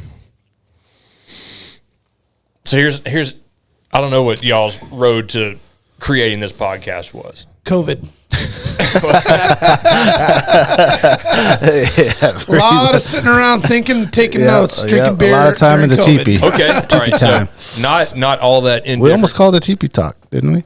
We were Teepee talking talk? teepee Because that's talk. where we spent so many hours Oh, of teepee hunting. I like it. We You know, just sitting in the weather. What else you doing? You know, Bullshit. bullshitting. Yeah. I think it was taken actually. A lot of smoking. Natural grass. The Lord's lettuce. Yeah, the Lord's lettuce, man. But it's a herb. It grows. What can you say? Hey, That's it, right. That's right. It creates a artistic creativity in you. Yeah. Well, I think that you should 100% pursue that idea. I think it's a great idea. I think there is a lane for that. I think there's many guests, people that we've had on here and people that we have planned to have on here that would be perfect for that podcast. Yeah. There's so much ultra shit going on. I know, it's getting all hyped up. It is getting big. It is getting big. And there's a lot of cool ladies that are doing that stuff too. I think that you should 100% pursue that. Well, yeah, Gary, you know, and as you've already probably experienced with your 50-something recordings, that's amazing. The connections that you're making with people and the like-minded nature of what we're doing. Yeah. And then, like, just this, like, I mean, man, we can bounce shit off. There's, the sky's the limit, bro. The coolest thing about the podcast is, like, if me, Gary Weaver, if I were just to go say, hey, bro, would you mind, like, taking time out of your day to talk to me about something? Somebody's going to look at you and be like, well, no. But, hey, man, I got this podcast I think you'd be a perfect guest for. This is what we're going to talk about. People are like, fuck yeah, dude, I'm in. Oh, yeah. Oh, No, dude, we have rarely get told no. Yeah. I mean, there's some just people that want to fly under the radar, and they don't want no light. They don't want no shine. For sure. They don't want no attention, and you got to respect that. But 99% of motherfuckers is like, you got cider? Yeah. Yeah. Like, That's another you got thing, a man. spot? That's a spot. So majority of my shit was on Zoom. Yeah. Out of necessity. Right. Work schedule, their schedule. Yeah. Yeah. I mean, It's hard to get people physically in. Yeah. You know, it's tough. I mean, we tried to do this, a year ago? Yeah. Yeah. So, Yeah, and that's been our goal, as we've talked about this before, is like we love to have people in here because there's a difference between me and you looking at each other in the eye talking about things versus through the computer. having some scotch. Yeah. And Going down smooth. It too. is, man. and it doesn't matter even if it's at your house, if it's in the shed, if it's in a place that you rent like we got, or it doesn't, as long as you're just doing it and getting that information out, because that sport, that genre is growing. It is. Crazy, especially with it is, Haynes dude. and Goggins and all these people are just inspiring people, and I mean it's real. Yeah. it's awesome. And really, like, as you probably noticed, there's not that many podcasts up here. I'm surprised that there's not more. You know, I mean, there's a bunch, and there's some people that fallen off, but I'd say there's 10 or less that have been continuously going. Yeah. And, you know, something that I got to keep reminding myself is that Joe Rogan said it best. There's cake for everybody. Yep. Especially in the podcast world. I mean, you guys, in my opinion, are dominating the Anchorage area. 100%. Double shovel. You got pint nights out at Matsu Brewing. You guys got merch everywhere. You got Barney's. You guys got everybody. Everybody that I would want to talk to, you guys have already talked to. So, quite frankly, it's intimidating. But on the flip side of that, there's cake for everybody. The conversation that you had at Pint Night is not the same conversation that I was going to have at Pint Night. Yes. Yeah. Yeah, That's exactly what I was going to say. I didn't want to cut you off. When you said that, it's 100% true. I think the way you're going about it is right. You started your podcast once and it went down a road you didn't want it to go down necessarily. Not that I didn't want to. That's just the natural progression of Right. it. Yeah. Right. Yeah. You started Yeah, talking can't about control that sometimes. something else versus what you actually thought in your head where you envisioned it going. So I think coming back at it, taking a break and coming back at it as a way where you can kind of help steer it and keep it in that lane that you want is a smart move. And at the same time, just because these guys bring in whoever doesn't mean you can't bring them in. Oh, 100%. We've shared guests. Because El Toro Loco is going to come over here and talk about Monster Truck. But you can hit him up for that other 80%. Right. Yes. You know what I mean? So I think That's a actually good name too. it's a good avenue because they're getting one side over here. Because no disrespect, but we're not ultra in nothing. So if they want to ultra true, shit, man. they can go ultra with you. Yeah, that's a What's good the point. opposite of ultra? Ultra? Ultra? Yeah. We're just not doing it. And you know what, Gary, man, we're gonna help you. We'll help you bake the cake, baby. Yeah, Like man. the cake. Yeah, there's cake for everybody, but the beauty about our position, which I'm gonna take what you said as the very kind words. Like you said, it's intimidating, but that was our intent, was to make a splash. Yeah. We wanted to like get on the map. You did. Make it happen. And we were going to do it out of a garage with no video, no spot, on Apple headphones, and just like make it happen. And then it's like, you know what, let's just go for it and fuck it, man. Let's just take the leap and hope for the best. And it's been working out. But the beauty of it is we are 1,000% in support of anybody that else wants to do it. And whatever resources they need from us or whatever they need from us, we are available. Yep. And we found, not to cut you off, sorry. No, it's fine, man. I just want to make sure the community and everyone that I found is willing to help, willing to come talk to you. We should be a part of it. We do a monthly podcaster meeting of all kind of podcasts, Sharp End and Crude Magazine and Anonymous Eskimo and Coffee and Quack, where we just bounce ideas off each other. So I'll get you linked in with those guys, so you can be a part of that. Yeah, Jeff, you've been on Jeff's, right? Or Jeff was on yours? Jeff has been on mine twice. I had Jeff on initially because, like, I don't know, I might have been a dozen episodes in. I'm like, you know what, I'm going to hit this dude up. What's he doing? Oh, he's awesome. He's probably going to turn me down. Oh, no way. No, nicest dude. Opposite. And then I ordered and read his book, A Miserable Paradise. And then so I brought him back on a second time to talk about that. Yeah. That's the point, man. Like, it's a community. Yeah. It's a melting pot. It's a thing that we're here. Everybody has been so helpful. And quite frankly, I think it's because our conversations are not going to be the same. Yeah. No. Yeah. That's the thing, man. Like, and we can sit down and talk 10 times. Yeah. The conversation changes. All different. We might tell the bear story, a little tweak, little something different. Yep. Maybe something you forgot to say the first time. It's... And the audience is different too. Yeah. The people that might listen to your podcast versus Tyler's podcast or whoever there might be a little bit of overlap, but you're a different audience, people that are really into that kind of thing. But I want to transition into, I had a question about, because I know that Jeff is with Waypoint, and I noticed that you were with Waypoint, and we had talked to Waypoint very early, and they wanted us to jump on. And no offense to them, they're doing great things. But we wanted to be fully supported by Alaska, and we didn't want to have ads that weren't Alaska based. Yeah. And we felt that we could do that. You know what I'm saying? So I was curious on how that works.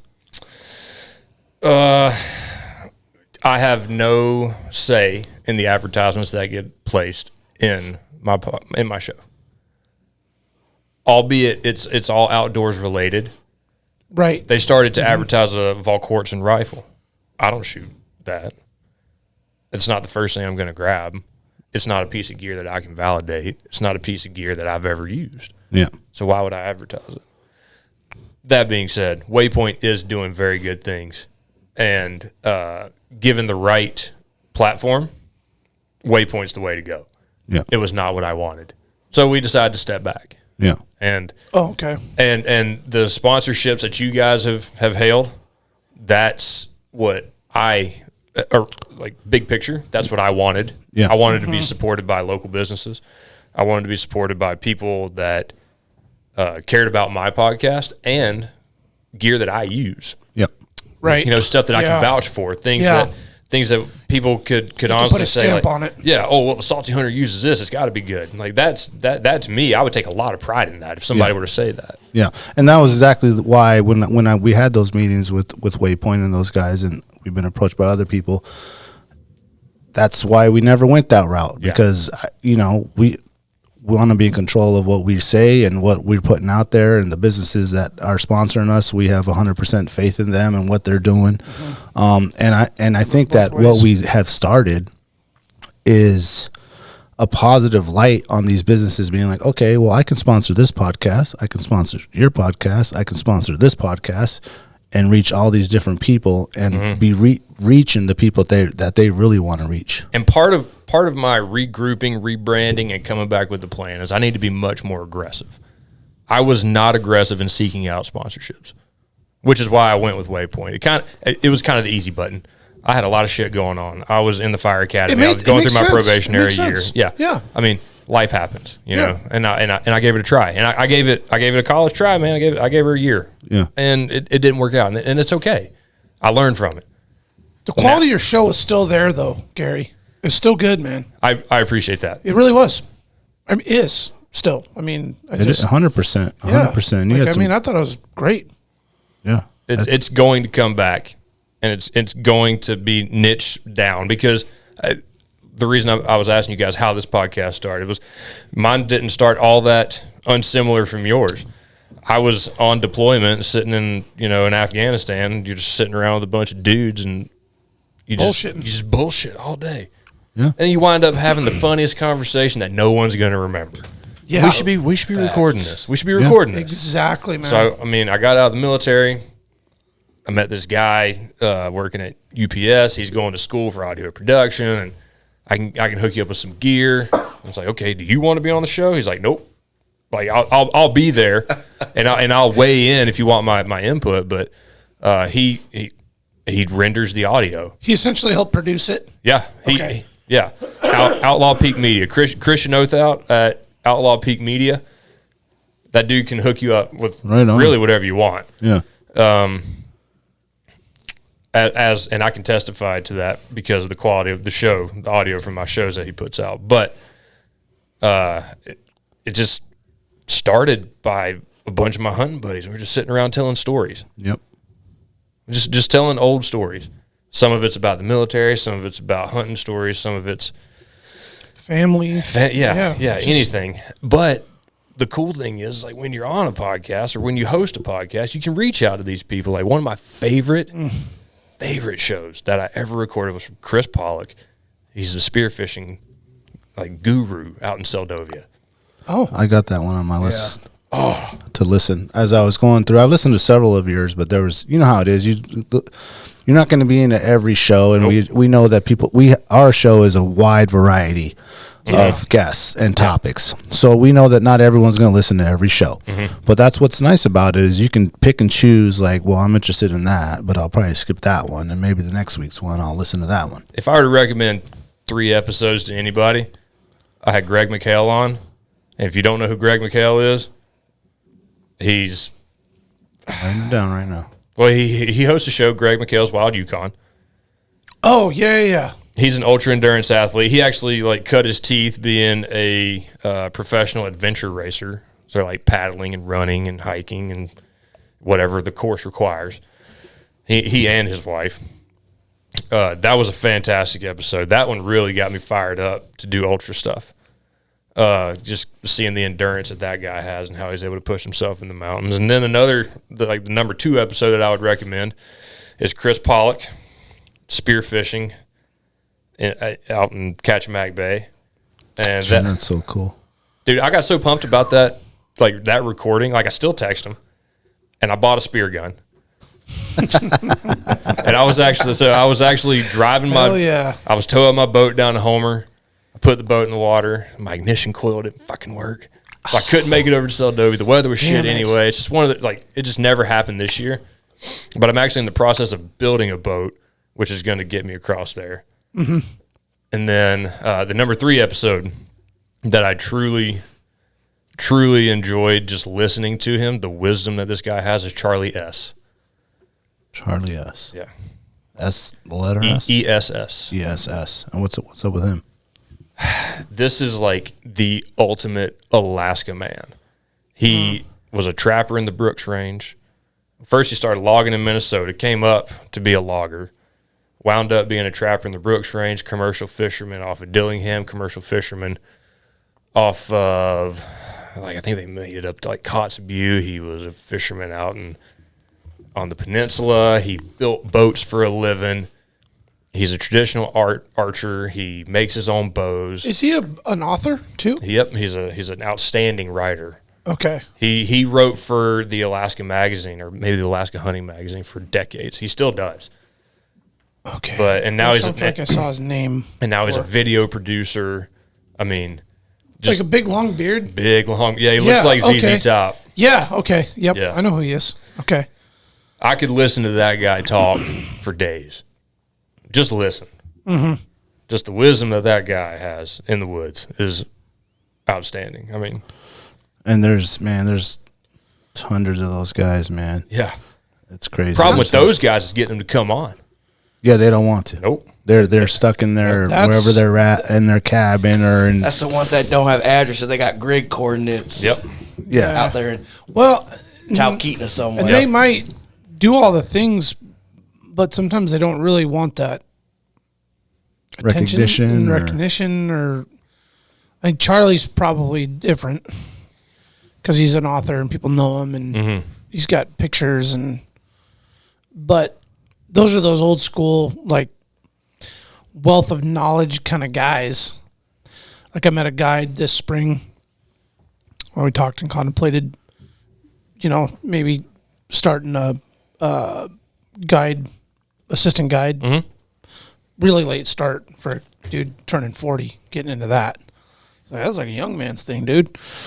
But his story and his guiding, resume is amazing. But when I asked him to come on the podcast, he's like, nope. You don't want nothing to do with it. There's a handful of guys on Instagram. That's like another reason that it was kind of a burnout for me is finding guests because I think social media sucks. I think it sucks. But it's a necessary evil if you want to get your message out there. Yep. And it was just kind of exhausting hitting up all these guys on Instagram, guys and gals on Instagram, just trying to get them to come on the show. And a lot of them would say, yeah, let's do it. Okay, let's nail down a date. Yeah. Silence. Yeah. I got all ghosted. about that. Yeah, I mean, it's always. It's, like you said, ours. Like we've been talking to you for a year. We're going to be on your pod, and then the date, and then we're going to have you on ours, and then it's just keep pushing though. Yeah. That's what you got to do. Eventually, you'll get them in there if they really want. Somebody about 6 times, you got to leave them alone after that.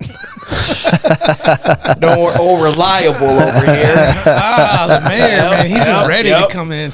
Yeah. Let's take a quick break, and I want to come back and get into some real nerd gear talk. Oh, I'm Get down. nerded out. Oh, yeah. Tailored Restoration, 24-hour emergency home services, helping Alaskans restore their dreams since 1972. Services include fire, water, mold, post-emergency cleaning, repair, and remodeling. Tailored has an emergency response number with trained professionals available to help you at any time, day or night. Give them a call in Anchorage, Eagle River, Mat-Su, or Fairbanks. Make an appointment today at tailoredrestorationalaska.com. Since 2008, Serrano's is Anchorage's own new generation of Old Cocina. Their menu showcases the passion and love of their rich heritage and unique family recipes that have been passed down through the generations. Serrano's goal is to embrace and display trad flavors using the best ingredients that are available. They focus on making everything from scratch daily. In-house menu includes handcrafted corn tortillas, salsas, carne asada, and chorizo. But don't take their word for it. Experience their tradition and sabor for yourself. Locations on Tudor and Northern Lights, both with new tequila bars. Check out their daily specials at serranosmexicangrill.com. The Connoisseur Lounge, located in the heart of Palmer, Alaska. The Connoisseur Lounge is Palmer's first locally owned and operated cannabis retailer. Their beautiful store is located at 226 Evergreen Avenue. The Connoisseur Lounge has exclusive cannabis products such as Snowcap Romance, Aurora Haze, Super Glue, and one of our favorites, Sugar Cookies. And if you're not into the flower, the Connoisseur can hook you up with edibles, vape supplies, and a ton of CBD options for all your health and inflammation needs. Check out their daily deals at theconnoisseurlounge.net, or even better, stop by the lounge today. Remember, you must be 21 years of age to enter their store.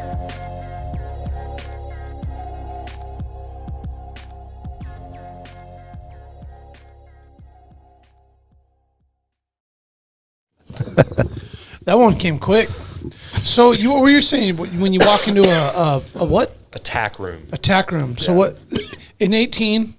So okay, yeah. So we're drinking Lagavulin. Okay. Lagavulin 16.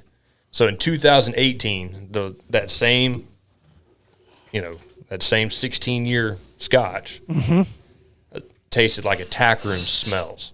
Oh, okay. It's like you walk into a tack room. And anybody that knows what a tack room is knows exactly what I'm talking about. It smells like leather. It smells like saddles. It smells like the wool blankets. It smells like when you watch Yellowstone. Picture that. Yeah. Yeah. Walking right into the bar. Smells like Rip. if you've ever, smells like red. If you've ever been to Diamond D's, that's a good leather one. shop. Yeah. So Diamond D makes the holsters. Oh yeah. For the pistols. I've never been in their shop, but I'd imagine it would smell pretty similar. Now it's coming together because Sure. I can't forget that. So leather smell. But in 2018, this same thing tasted like a tack room smells, and I loved it. Loved it. Just stuck. And I knew I liked it before. Oh, okay. But like 2018 is whenever I fell in love with like, all right, Lagavulin my shit. Yeah. Like that is the standard now. Like I feel like I'm just sucking on a smoky barrel. Yeah. Like it's just like the wood just. Yeah. What was the other one Like you said you were going to bring? Or you asked me and I was like, I don't know. It's another distillery called Ben Ryack. Okay. Okay. And that's another smoky one. It probably would have been really good, but I wanted to celebrate this moment. I'm truly honored that you guys have me here. So we appreciate you coming in. Thank you for coming, man, and thanks for bringing such a tasty beverage. Because I'm not a Scotch guy. I never have been. You might be after I think this. I'm absolutely down. I'm gonna have that in my house. Yeah. And I'm that we will always have a bottle of that in our studio from now on, just in case anybody wants to. I mean, all you need is 4 ounces. Yeah. A few little nips here and there. And you're right about not having the ice. Yeah. Probably takes away that. Oh, it waters it down. Feel, yeah. No way. Yeah, no, I get it. And it has to be in a Yeti cup. See. Yeah. That's the Yeah, other thing. that's nice. That's I see nice. you gave us the Gucci cups and you took the old fashioned camp cup. The canteen cup. The old Yeah. canteen. No, thank you, man. When's this episode gonna air? This one will be out. 2 weeks. Okay. The video version will be out on the 18th and President's Day. Okay. Well, you got time. Costco still has bottles of this. Okay. All right, I'm going to Costco. Don't want people to snatch it up Yeah, before you guys Costco get a knows shout their out. stuff. Now they hear East that. side, East side Costco, not the south Oh, side. okay. Well, that's where keeping we're it from. real. That's you know where what I'm saying? I'm from, dog. You know what I mean? Let's get into the gear. I see you walked in with the Kafaru pack. You Yeah, came man. in with that, and big shout out to those guys doing awesome things. Some guys carry a man purse, but this guy walks in with a Kafaru pack. Dude, Yeah, I'm like, oh wow, okay. dude, it was full of nothing but 4 cups and a bottle of whiskey. Hiked that all the way up those stairs. yeah. That's how ultra I am. Well, you know, it was funny. Sorry, I was just gonna say. As soon as you sat down, bro, we just went full fucking geek on packs. I know. And the mayor's over here just like, hey, motherfuckers, I haven't worn a pack since the army, man. Like, what are you talking about, dude? Yeah. He was pretty quiet over there. It's like Mystery Ranch, Barney's packs, Kafaru, He's like, oh man, that 3-day assault pack from the army. I'm like, fuck that goddamn pack. So I guess I was the dummy that even after the army, even after I was in the infantry, I was still like, you know what? I still like moving heavy shit uphill. Ultra. I guess. Yeah, you ultra. He's ultra. How do you train? Just not to go way back on the ultra stuff, but how do you train for that in the winter? Do you run in the winter? Honestly, Put so some ice bugs on or something? unfortunately, no, I don't do ice bugs. Okay, I think that's a cop out. Just ladies. My wife has some. That's why. You don't wear cleats or nothing? No, actually, This dude is ultra. very- Come on, I man. know, man. Look at his shoes. Come They're on. bright orange and shit. Probably puts This is 15 like, bottles of scotch in his pack and runs with it. Yeah. that's my fuel during the race. No It's shit. like No shit. Caucasian David Goggins right here. Oh, Goggins is the Marine. He's the Navy dude. Oh, a fuck. He SEAL. does like 1,000 push-ups and the whole. He Dude, did. his He YouTube did shit is 4,000 He has the pull-ups. Does he have the Yeah. Guinness? No, it's been broken. Oh, it has. Well, he might have the Guinness, but like unofficially, it's been broken by Cameron Haynes' son. Actually, Oh, that's right. Savage. I need to step my Savage. game up, boys. Yep. Yeah, he Yeah. did like 4,000 almost 4,100, I think. pull-ups in 24 hours. Yeah, something like that. I might be able to do like 10, bro. Yeah, right. I don't even think I can Yeah, do right, 10. dude. I could probably do like Yeah, one right. I pull-up bet you. now, I bro. give the over under at 4. 4. Oh, fuck, dude. 4. 1.5. 1. Yeah! Looking at the scotch like, yeah, all right, fuck it. You gotta kick them legs, man. Gotta kick them legs. Just cross, too. Yep. Yep.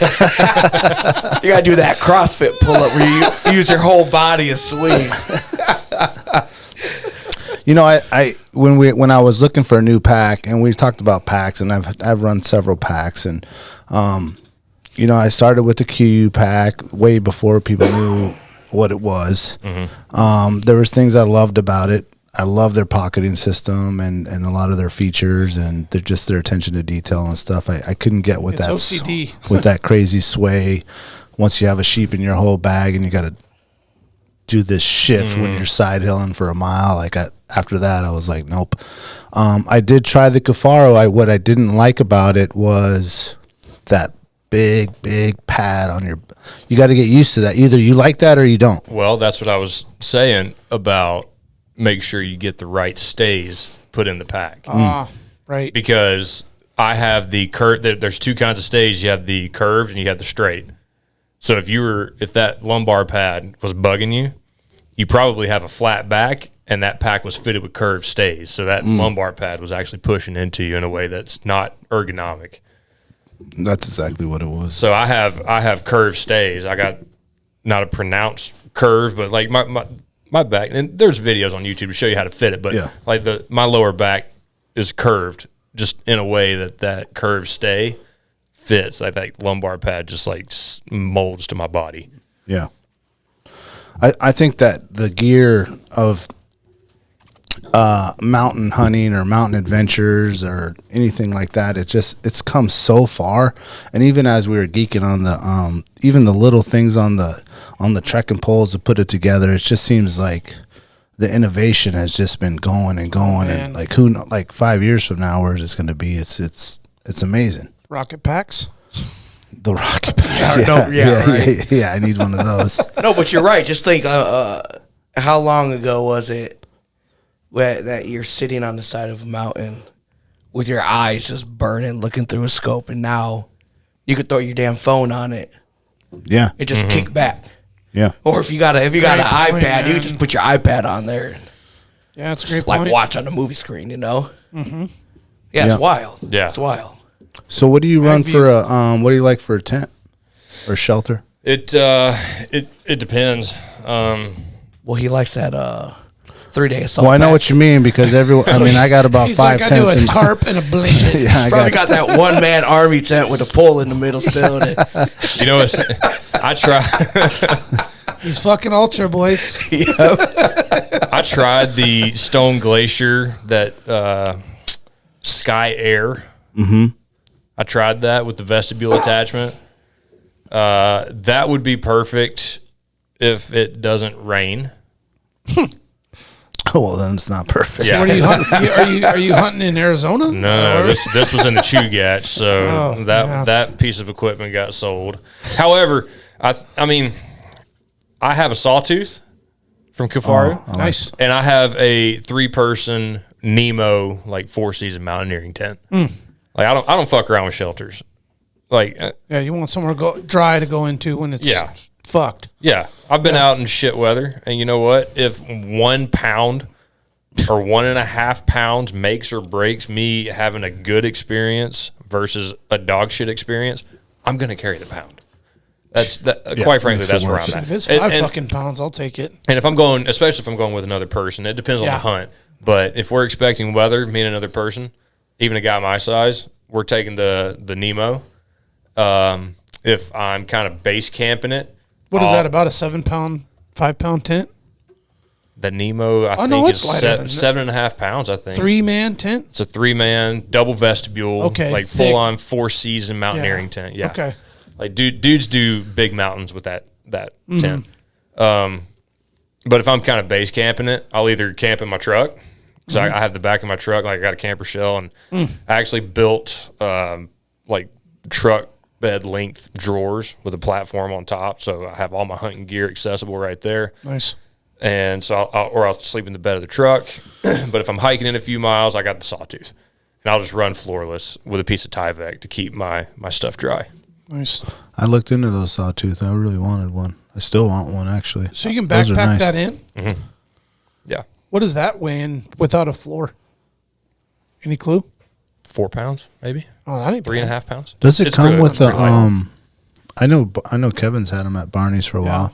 Does it have the pole? Does it come with that front pole and that back pole? Yeah, it does. Okay. The back pole you can toss. And use your stick? Use your trekking pole, yeah. Okay. Oh, okay. Now, is that 2-man? You could do 2? Oh, comfortable. Yeah. Comfortable Okay. 2 and gear. Yeah. With your packs inside? Yep. Oh, shit. Yeah. Nice. Yeah, those are really nice. I really like those a lot. You know what I seen? Sorry, go ahead. Whenever I was bear baiting, I'd be gone for the weekend. If my wife wasn't in town, I'd bring the dog. So it's me and the dog in the sawtooth. She's got her bed. I got my bed. All my shit's inside. And you don't have to have the stove. I mean, it's May or June, so sure. it just Yeah. you got all the space in the world. You can stand up and put Those your are pants on. beautiful. Holy shit! You know what we're talking about? You seen those? Pull that sawtooth up real Yeah. quick. Just- you it's need a kind of like thermocell. like they blended the teepee with the tent. Yeah. Yes. Is the way I describe it. But as you're looking that up, I saw Caleb from Alaska Outdoor Council. He fitted his for my family tent. We use a Cabela's guide tent. Mm-hmm. Just a 6-man. The whole family's in there with the dog, and it's just legit. But he ended up putting a stove jack in his and a stove in that 6-man guide. I got to pull that up. I think I saw that. I think I saw it the other day. Yeah, he put it up on his guide, Facebook. Cabela's tent? Yeah. Yeah, and he put a stove in it. He put a the stove in green it. dome stuff? Yeah, the same one we got. He put a stove thing in there because he was modified testing it out. Is this the teepee here? Oh, that's the sawtooth. That's the sawtooth okay. there. Okay. So like this lower portion, that pole in the middle, you can easily fit 2 guys on either side, or like 1 guy on either side of the pole, and that's where you sleep. So the rest of that entire space is gear and stove. Perfect. Oh, it has a stove jack there in the front. What are they called? Oh, there's a better TVs? one. Let's see what the one with the guy there. Well, that one's nice too. Kind of give you an idea. Oh, wow. Yeah. That thing's huge. Okay. Wow. Yeah, like I've had like split wood in that thing. I've had fires going in it. Like, Do you in you run stove, their stove? yeah. Which is those like are nice. collapsible, breaks down into pieces. Yep. And I would say it's like That one there? the size of a briefcase is the stove. Yep, that's it. Oh, it's tiny. Yeah, but that thing cranks heat. Yeah. Oh, Well, they That got thing different cranks- sizes. That thing cranks heat to the point where you're like, dude, I might melt this tent. Oh man, Or it's just too hot and you're like Yeah. in your underwear out of your bag. Like, fuck. my brother has the Kafaro 8-man, the teepee, Fuck, that thing's nice. and it takes a while to learn yes. because you feel like you are in a full ayahuasca. Dude, my sweat session. yeah. But my largest complaint about 5 using pounds. my largest complaint about those teepees is the footprint. You got to find a spot big enough and flat enough to justify putting it down. Yeah, it's Yeah, huge. that's It's true. huge. I wanted to bring that out. That's what my buddy just bought. The Kafaro. No, he bought a. To your point right there, Gary, like you got to find a flat spot for Yeah. it, right? Yep. Yeah, so if you look up like Mega Horn, that's what he just bought. And he has that big stove inside of there. Yeah. But Yeah, I'll tell you what, man, Megahorn you will TP. sweat, you will burn. Like there's definitely some learning to do because Yeah. you will sweat yourself right out of that thing. Yep. And full disclosure, like if anybody goes with the teepee, like the 8-man teepee, Kafari, like every now and then you'll Megahorn XL. find a 16-man teepee. Like they make them huge. If you go somewhere where there's going to be a bunch of moisture, Prince William Sound, Kachemak Bay, Yep. you have to have the liner. Yes. You have to. If you don't have that liner, you're getting rained on all night. No, yeah, we learned that. My brother did end up buying that liner, and it helped a lot with that condensation because that is the main drawback that's the one you to any that thing's teepee. nice. That one's man. nice. That's got Damn. the snow flaps. Yeah, and he can stand up. He can stand up in that thing, and it's got a whole wood stove It's got on a the side of It's there. got a floor in it too. Yeah. Yeah, it does. Yep. And it's got the stove jack on the Well, side. there's a vent right there. That must be where this little cap must go over and Right. maybe be Yeah. some mesh or something. Look at that the one top. on the Yep. left there with the dude standing next to it. And like I said, I think there's still lots of room for Holy improvement. shit, that's massive. Room for improvement with those. Four guys comfortable in cots, probably. Yeah, but man, the yeah. thing is, you could stand Christ. up, like Yes, that's what's key. Especially comfortably yeah. stand up, get dressed, Yeah, sit on your cot. You're not constantly laying down. great for late season or winter All day hunts, long. Yeah. for sure. They're really excellent for rafting trips and rafting Mm-hmm. hunting because you're living in those waders and those boots. You're not going in a tent Right. with that stuff. But you set that thing up and you can go in and out of there and keep your wet stuff on. Yeah, and man. Dry Like your stuff out. not having to take your boots off in the vestibule Yeah. I mean, like, to somebody that doesn't do it a lot, they're like, whatever. Like, and you know, if you don't do it enough to think that that's a luxury, then don't get a teepee. But to me, just walking in, being able to stand up and put my pants on in the morning, God, Right, or sit on the end of your cot. Yeah, God, so nice. Yeah. Just reach down and lace your boots up. Yeah. Well, and it's nice too, and you get screwed in weather and you're stuck in there for a while. You got some room to breathe, man. Right. Yep. You know? You do all your cooking in there. You do everything in there. Yep. And also, like, don't discount it as like you can just make it a cook tent. I was up on the Steese Highway trying to shoot a 40-mile caribou in the middle of December, and it was balls cold outside. So me and a buddy, below zero. Yeah, and so we knew we were going to sleep in the back of my truck, but we used the teepee as our cook tent. So we set it up in the evening. We cook dinner, get warm, get dry. Yeah. And then go to sleep, wake up the next morning, light a fire. Now we got some coffee fired up. Coffee, food, and like that stove gets so hot, you can just place a pan on it, cook your bacon and eggs right on top there. I mean, it is, I hate saying game changer. Just like Jeff Lund used to tell me like how he hates game changers. Jeff, it's a game changer. But I even told him, I told him that the teepee for me was a he needs that down there in Ketchikan, all that rain and all that water. Well, he's written articles about having one, I think. But I don't think he's using one out there. Well, No, obviously he has a stove. Does he have one of those? He has a wood stove system. He hikes up into the Alpine for his Sitka blacktail hunts. I've seen him on Instagram. Really, with the stove? Yeah, let me look it up. Oh, yeah, pretty damn sure of it anyway. Yeah, I've never been in one, but friends of mine will testify that Seek Outside, their teepees are also top I got notch. some buddies that run those. Those are good too. Yeah. And the materials that they're coming with, like that Dyneema. If we want to really get nerdy on it, for that precipitation, or is that the right word? Yeah, precipitation. That happens in there, because that's the thing. When you're in those, it's a one layer. Right. So anything that's sweating in there, it's just gonna get up there and drip sometimes. Right, and that's why that teepee brand right there. It's got that roof. It's got that layer and that shell. Right, so it lets all that out through that vent. Right. Yeah. But that's also why you run the liner. Right. Yep. So it doesn't drip on you. I think that's the Seek Outside that he was just using. Yep. Is that his? Oh, yeah, that's a big one too. I'm always on the lookout for like somebody that doesn't know what they have, like a 12 or a 16 man teepee. Yeah. Just because like I picture driving down the Denali Highway, like I got this DC 485 tag, and it's bright, beautiful day, and I'm driving down the highway, and then I come off of one of those side roads, and like, you know what? I think I'm just gonna hike a mile in and set up this giant utopia. And then the caribou are just going to trickle to me. That's right. I've been in that exact situation. If you build it, they will come. Yeah. That's a caribou call. They want to come. They want to come look and be like, what is this thing over here? What That is guy this looks thing? comfortable. I want to hang out with him. You just wake up and just caribou bedded all around it. My people. They smelt the scotch. Yeah. Yeah. What are you running currently for a bag? Sleeping bag. Actually, I just switched to the Kafaru slick bag, the 20 degree. Okay. Yep. Yeah, I wanted to go with synthetic because I anticipate, like I said, I'm building a boat, so I anticipate being in Prince William Sound and Kachemak a lot. Yeah. So synthetic bag for the next several years, I think was the move for me. Can't go wrong with those. Yeah. Those are There, nice. man. Yeah.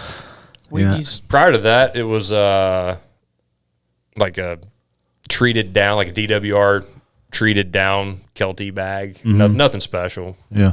but it got some cold spots that I couldn't ignore anymore. So Yeah. You were suffering here and there, or just it sucked a little. it was like I went on me and a buddy drove up towards Eagle chasing caribou, and it wasn't even a particularly cold night, and we were in his Arctic oven, got it piping hot, and I went to bed super comfortable, and I woke up, Oh, no. I don't know, 3 hours later, shivering. It's like, what the hell is this? And that shouldn't have happened on that Were you night. sleeping on the rocks or something? Nope, I was on a cot. Oh, wow. Yeah, so like I said, it Time shouldn't for a new bag. it well, shouldn't have sometimes it happened. takes you to Yeah. freeze your ass off one night Oh, to yeah. go spend the money. Go get you another. You wake up bag. shivering, man. It'll make you want to go back to the truck. Yeah. There ain't nothing fun about that. Yeah. So I just like, no, I'm not dealing with that. Yeah. The slick bag is the middle zip. Yep. I love the center zip. Okay. I cannot believe it took Till 2021 or whatever the fucking thing came out. Jesus, come on. I can't do it. I that was one of my ones that I moved so much that zip would be on the bottom. And then I'd be just in there like full panic. Does that slick got a good toe box where you can still move in the bag?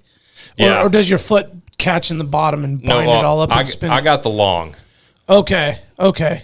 So it's not just like your feet are going straight to the bottom. Nope. Okay. Nope. And if it's super cold like it was up on the Stees, I'll take a whoopee with me. Okay. And I'll actually wrap my feet in the whoopee, and then stick it in there. Yep. Wrap my feet and then go in the bag. The whoopee. I won the whoopee on a photo contest with Kafaro. Yeah. It's our couch blanket at the house. I don't have the Kafaro whoopee. I still got one of those shitty army ones. But That Kafaro whoopee is legit. You guys are fucking up. You guys need to take the Snuggie out. Oh, the old Snuggie? The Snuggie. Yeah. the arms. Yeah. No. That's the Thuggie. I can't go that far. I could see you in a little lavender Snuggie. Just goes out to the Sika- softball game and throws a Snuggie on. Didn't With a Sika make a lettuce sleeping wrap? bag like that? Oh, yeah. Sika did make the sleeping bag that had the arms in it. I don't know if it caught on because I never saw anything else about it. No, it just came out like a year or two ago. Pull that up real quick. Oh, I will. I think it looks ridiculous. I think so too. I mean, it's kind of like the capri puffy pants. It's like the zip off hikers. I mean, it's cool that they're trying these things. I mean, I think it's cool that they're trying these things. Getting innovative. But that one with the arms, oh man, I don't know. I can't get behind it. I don't know. It's the I need the one that you could pee in there and not have to get out. Kelvin, That's the one I'm looking for. Just the one with I'm with the little arm right in the middle. The waterproof tube. Yeah, it has a tube The that goes to one-way the outside valve of so the you tent. can't dribble back in on yourself. Yeah, exactly. We're patenting that shit, so don't think about it. Okay, there it is right there. Oh no, there was. Was that the one they made slits? In hell. that thing's a jacket sleeping bag, bro. Are you kidding me? I don't know, man. Motherfuckers is about it. Look at this guy. Why haven't we seen that at the Grammys yet? Bro, that's it, man. You zip up the side, it's a sleeping bag. That's actually genius. Look at that. You could be like, man, fuck it. I'm taking I don't know, a nap. man. I think And I'd rather lay just throw on some back and puffy zip pants. it up. And, What's that zip on the bottom? I'm with you on that. Is this so you can walk? Probably so he can let his feet Man, out. this dude's all in. You're gonna cut that bag up all on that shell like that. or Man, that you already rock. know that thing's got 50 holes in the bottom of it. Okay, so it does zip on the bottom. Oh no, that holds it in so place you can do right this there. number right here. You go chasing your mule deer. Just go. that's the Man, they're getting most crazy with that. most multifunctional fashion gear I've seen in a while. I'm not gonna lie, that's probably the You can dumbest say it. shit I've You can say it. in my fucking life. That Let me get the. And I bet it ain't cheap. I want to know who's buying Sika. this. I want to see. Oh, that's Sika's bag. It's Sitka. Okay. Yeah. Oh, that's Sika's bag. I There's a wanted lot of to people get you buying guys- that. I want to get you guys with the capris though. Oh, the capris. Oh, no. Oh man. Why? Come Look at that, on. man. Sorry, Chad. Quick Sorry, disconnect. Chad. We're hating on your capris. The quick disconnect on. He had those in Canis. The Canis Dude, one. that's the equivalent of the Velcro New Balances. Oh, the five. Oh, yeah. shit. Oh yeah. Oh yeah. Can't do it. You got to be a certain age. Yeah. You got to be Yeah, aged well. I You got to be mean- a Scotch for that. I mean, I'll tell you, I went with Chad that first year. He had that Canis. The down gear he brought. It wasn't thick enough, but he stayed warm. So I'm not here to say it wasn't warm. Excuse me. But dude, man, he could like bust that shit on and off, and with his Kafaru that fucking straight jacket bag. I mean, he was like, we would get up, some snow would come in or whatever. We were like 5,500, 6,000 feet, way up high. So in August, man, we got snow every other couple hours in the area, and he could just tear that shit down and be in and out of it in minutes. versus where I had to be like, I had to take my fucking boots off to Yeah. get my puffy Well, yours don't have pants a zip. on. No, at the time I didn't, because I haven't really needed to use them that much. Yeah. But in that sort of condition where you're like in and out of, like 1 hour you're hiking in a t-shirt and then the next hour you're glassing in a fucking full puff. I mean, that damn sleeping bag wasn't looking so bad right there. Definitely not buying that. But well, that's something about that Kafaru bag system that I personally enjoy, because I could run a lid on top of that totally detaches from the frame. So in that lid, depending on the time of year, you can have your food in there, you can have your water filter in there. I can put layers. yeah, So on and off, just bam, bam, like throw it right in Yeah. the lid, it's right at the top, and then you just keep moving. So yeah, and he had his gear like right accessible, so it was like stripped out through that. I mean, he had those damn capri pants on, but they just were on and off in seconds. And then when it got cold and shitty, we threw a tarp over us, laid down for 30 minutes, 45 minutes. Shit blew over, peel it back off, get back on the game trail. I mean, well, there's something to be said about accessibility and functionality. Well, I appreciate him like trying it. He's one of those guys who's going to try it all out and to see what works for him. Yeah, he's and that depends on what works for you and the budget. And budget, which is important. It gets expensive when you're like, I'm going to try this year. It's like, well, you spent $300 on that set last year, so you're going to spend another $300 this year. Yeah, but you know, but it resells though. Exactly. Yeah. I was just going to say the resale market for that is shit hot. I mean, it doesn't matter what it is. Somebody wants it. You post it that day and it's gone. Yeah. Yeah. That's true. Kuyu Super Down jacket. That's a double XL for the big boys. There's a dude just waiting for that thing to hit Facebook Market to buy it. Yeah. It happens that fast. Yeah. What are you running for boots? I run Las Sportivas. Okay. Stiff. Well, in the summer, I got, they're called the Evo. It's just a summer hiking boot, like semi-stiff. But yeah, in the winter or super mountain stuff, I'm running the Nepals. Is that the yellow ones? Yep. Yeah, that's the the stitch goes. Yep. So, I mean, that stems from an Achilles injury, and the La Sportiva heel cup was the only one that didn't bug it. I see. So I've just been running La Sportiva since that Achilles injury. Yeah. Gives you the structural integrity of the boot that doesn't, or is it rub? It was a rub. It's a rub thing. Yep. Okay. And I was wearing Scarpas whenever it happened, so like I just can't do I don't even Scarpa boots. may fit me great now. I don't know, but I'd like mentally I was like, I can't do it. Yeah. Okay. Well, I think that is the one main piece of gear that is like, do not go for what you think you want, the name brand or whatever. Go and try them all on, and the one that fits you, right? Yeah, a lot of times you walk out of the store with the one you didn't think you were going to buy. Right. And I tried, like I went to Barney's. I tried Crispy. I tried Loa. I even brought the Loa Tibets home. I wore them around the house. I had to take them back. I was like, Kevin, I can't do it, man. So, and I wound up going with La Sportiva. You got to go with what fits. Yep. That is the number one piece of gear. That if somebody was like, well, I'm either going to spend money on binos or boots. I'm like, bro, spend the money on the boots. Yeah, 100%. Like, you will get a good picture of whatever animal you're trying to look at if you'll walk closer to them. Yeah. Well, and if that boot's tearing your foot up, you ain't going nowhere. The hunt's When over. their feet start to hurt. Yeah. That's done. Yeah. Your homie's up there chasing a ram, and you're down there glassing them with your feet, fucking in the second skins, and you're sick of fucking sleeping bag jacket. Warm as hell, but your feet are fucked, bro. Yeah, and I'll recommend too. You can go to Hoarding Marmot has a lot of the old stuff if you want to try some used stuff. Or lightly used. REI when they have their like garage sale thing. That's where I got my Scarpas. And that same thing. Like people will go buy a $600 pair of boots, realize they ain't for them, tear their feet, tear them apart, and you can get them for $300. And another thing to look at, man, it truly is an investment. If you're going to invest in something, invest in some good boots. And La Sportiva, they carry a fantastic warranty. So this is my second pair of Nepals. The first ones were not worn out, but the soles started to separate. Yeah, it happens, man. I took pictures, sent it to their warranty service. They said, we'll either repair or replace them. Just send them to us. They paid for the shipping. I sent it to them. Sent you a label? Like 10 days later, they sent me a brand new pair. They're like, yeah, we couldn't fix them, man. Sorry, but here's a brand new pair. That's great. That's it, man. Oh, shit. Okay. Yeah. Yep. Those are the companies that will continue to succeed. Absolutely. Yeah. And they're an Italian brand, but they have a hub in Colorado.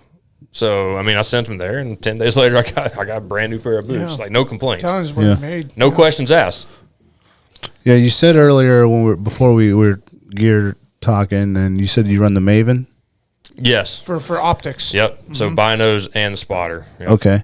Can you pull up their site real quick? Yeah, absolutely. Our good buddy Jack has the binos. I've actually never looked through the Maven spotters. Not spelling. Do they offer a full like 60, 80? Yep. Okay. And what do you got? The biggest one. The biggest one. Because quite frankly, it's kind of like the tent. If I'm worried about a pound here, a pound there, I probably shouldn't be on the mountain. Yeah. There is a cap. Like, I'm not gonna like walk out with a 100 You're not walking in 102? No. Is that the angled or straight? I got the angled. Okay. The 80 millimeters angled. Those are pretty. You went with the black on black? Black on black, dude. God, I would have got Man, that black Bowhunters, look at the price too, man. That's a third. That's not bad. That's a third of the Not bad at Swallow. all. And 80? I would rate this glass higher than the Vortex Razor. Okay. Yeah, good call. Yeah. Go to that black That's a and orange. that's Yeah. I like the well, orange. if you go down to those other Yeah. pictures, Brandon, you can choose any color you want. Like, yep, right to the right there. Yeah, you can customize it. You can Oh, customize any damn. color you want for that Nice, ring and all dude. that other stuff, and even the color of the actual thing, like the top part. Yep. Shit, Yeah, so click one, go pink. I'm going pink on pink, homie. Let's see, I go pink. think Oh, you can go camo, You can go cryptic, pink. Kuyu shit. Fuck, dude. Nice, man. You can engrave that Joker too, huh? Yep. Damn, we need See, to that's get I like that. AWP. I think that's cool. And they also offer the same warranty as all the main guys. Like, Yep. if you drop your shit down the mountain, just grab a piece of it if you can find it, and they will replace it. You know, and I met the rep. I forget her name. Lovely gal, amazing interaction with her at the Sportsman Show. She said when you call customer service, you get her cell phone. You talking about Courtney? Oh, wow. Nice. Is there Burnett? Burnett gal? Courtney out of the West Coast. No, she's Montana or no? These guys are Wyoming, yeah. Wyoming. Man, I have her business card at the house, but she's like, hey man, you got any problem with our shit? You call, you get my phone. That's awesome. Click the build I a was custom. like, damn. I want to see what that looks For like. some with reason that it's- I pink. think it's just part of the picture. Oh, Yeah, I can't really do nothing. click build a custom below to start. I was trying. It's got this plus thing. I think it just blows up the image. yeah. I think you got to It go does. down more. X out that. Yeah, let me just try. Let me start over. But a word on their binos, like the glass. I've already said how good I think the glass is, but Yeah. their bino sizes are not the standard sizes. So you got like your 10 by It's not letting 42s, you you do got it, your damn. 12 by 50s. Custom builder on the top. I actually got. I'm Left, rocking the up. 11 by 45s, which is something like right in the middle. Okay. So it's kind of an oddball size, but there is a noticeable difference in magnification and field of view. I mean, I think this is they're the first ones that I've seen let you customize it. Yeah, go build it. Let's go build the Hot Boy. The hot boy right here. Oh yeah. Oh shit! Here we go. Ooh, white. So you can go. Let's go with the Kuyu. Oh shit! That's so cool. That boys. Oh, it starts adding dollar amounts Oh yeah. to it. Oh yeah. Yeah. Okay. So that's just the armor. Now go to the ocular end, and you can choose the colors. Oh shit, man. Ooh. Okay. That's just that tip. Then go down to number 5. So we can go like Oh man! blue and shit. Then we go red. Wow. Damn, you can get crazy with this. This thing's gonna get up to 3K real quick. That's pretty rad, though. I mean, just that they give you that option. Yeah, that's cool. Yeah, you see, add to cart. Yeah, I don't think anybody else does that, right? No, I never Not that seen I it. know of. They Not have. that I They know might have one or two, like a green or a black option. Yeah. But Right, but not- nobody That's way gets that cool, in man. depth. No, they're the first ones to do that, which is No, pretty cool. it's a good brand, good business, good. Well, especially, I mean, not to say anything. I mean, there's a lot of women now that are into hunting and into the mountains and stuff like that, and they want to look pretty And they want to match their stuff. Let's get real here. Whatever you're seeing in a spotting scope is not going to see your hot pink spotting scope. No. So make it whatever you want. Who cares? Yeah. Well, if you're trying to get that gram going, Yeah, it looks good for the want that- pictures. Yeah. you want That's that true. tritone. Trying to get your followers up. Yeah, Courtney, that went on the Her outdoor journey. yes, she is She a Maven rep. Oh, that's right. I see. Yeah. Oh, yeah, that's right. She was at the Yes. sheep show or one of the Yeah, up there in expos, Washington. West Hunter yeah. expos and stuff like Yeah, that. she's That's right. a Maven rep. That's why I thought that's who you were talking about. Yeah, it's been almost a year now since I met her, but She's she a was pretty there with badass another gal. chick, dude. Yeah, she is. Yeah. She is. She's really cool. Yeah, she's doing good things. That's rad, man. Really cool. What else didn't we cover? Yeah, Dude, I want to touch on the foot care thing. Okay, let's Go do for that. Because man. well, through the whole ultra running thing, I started running in toe socks, Okay. and the brand I use is Exoskin, and I use toe socks for all my long runs. I use them backcountry skiing. Exo skin. Yep, Exo. it's literally just XO skin. Exo skin. No, not even an E on there. Exo. There Exo you go. socks. Yep. All right. This is for the sock. Yep. Oh, what?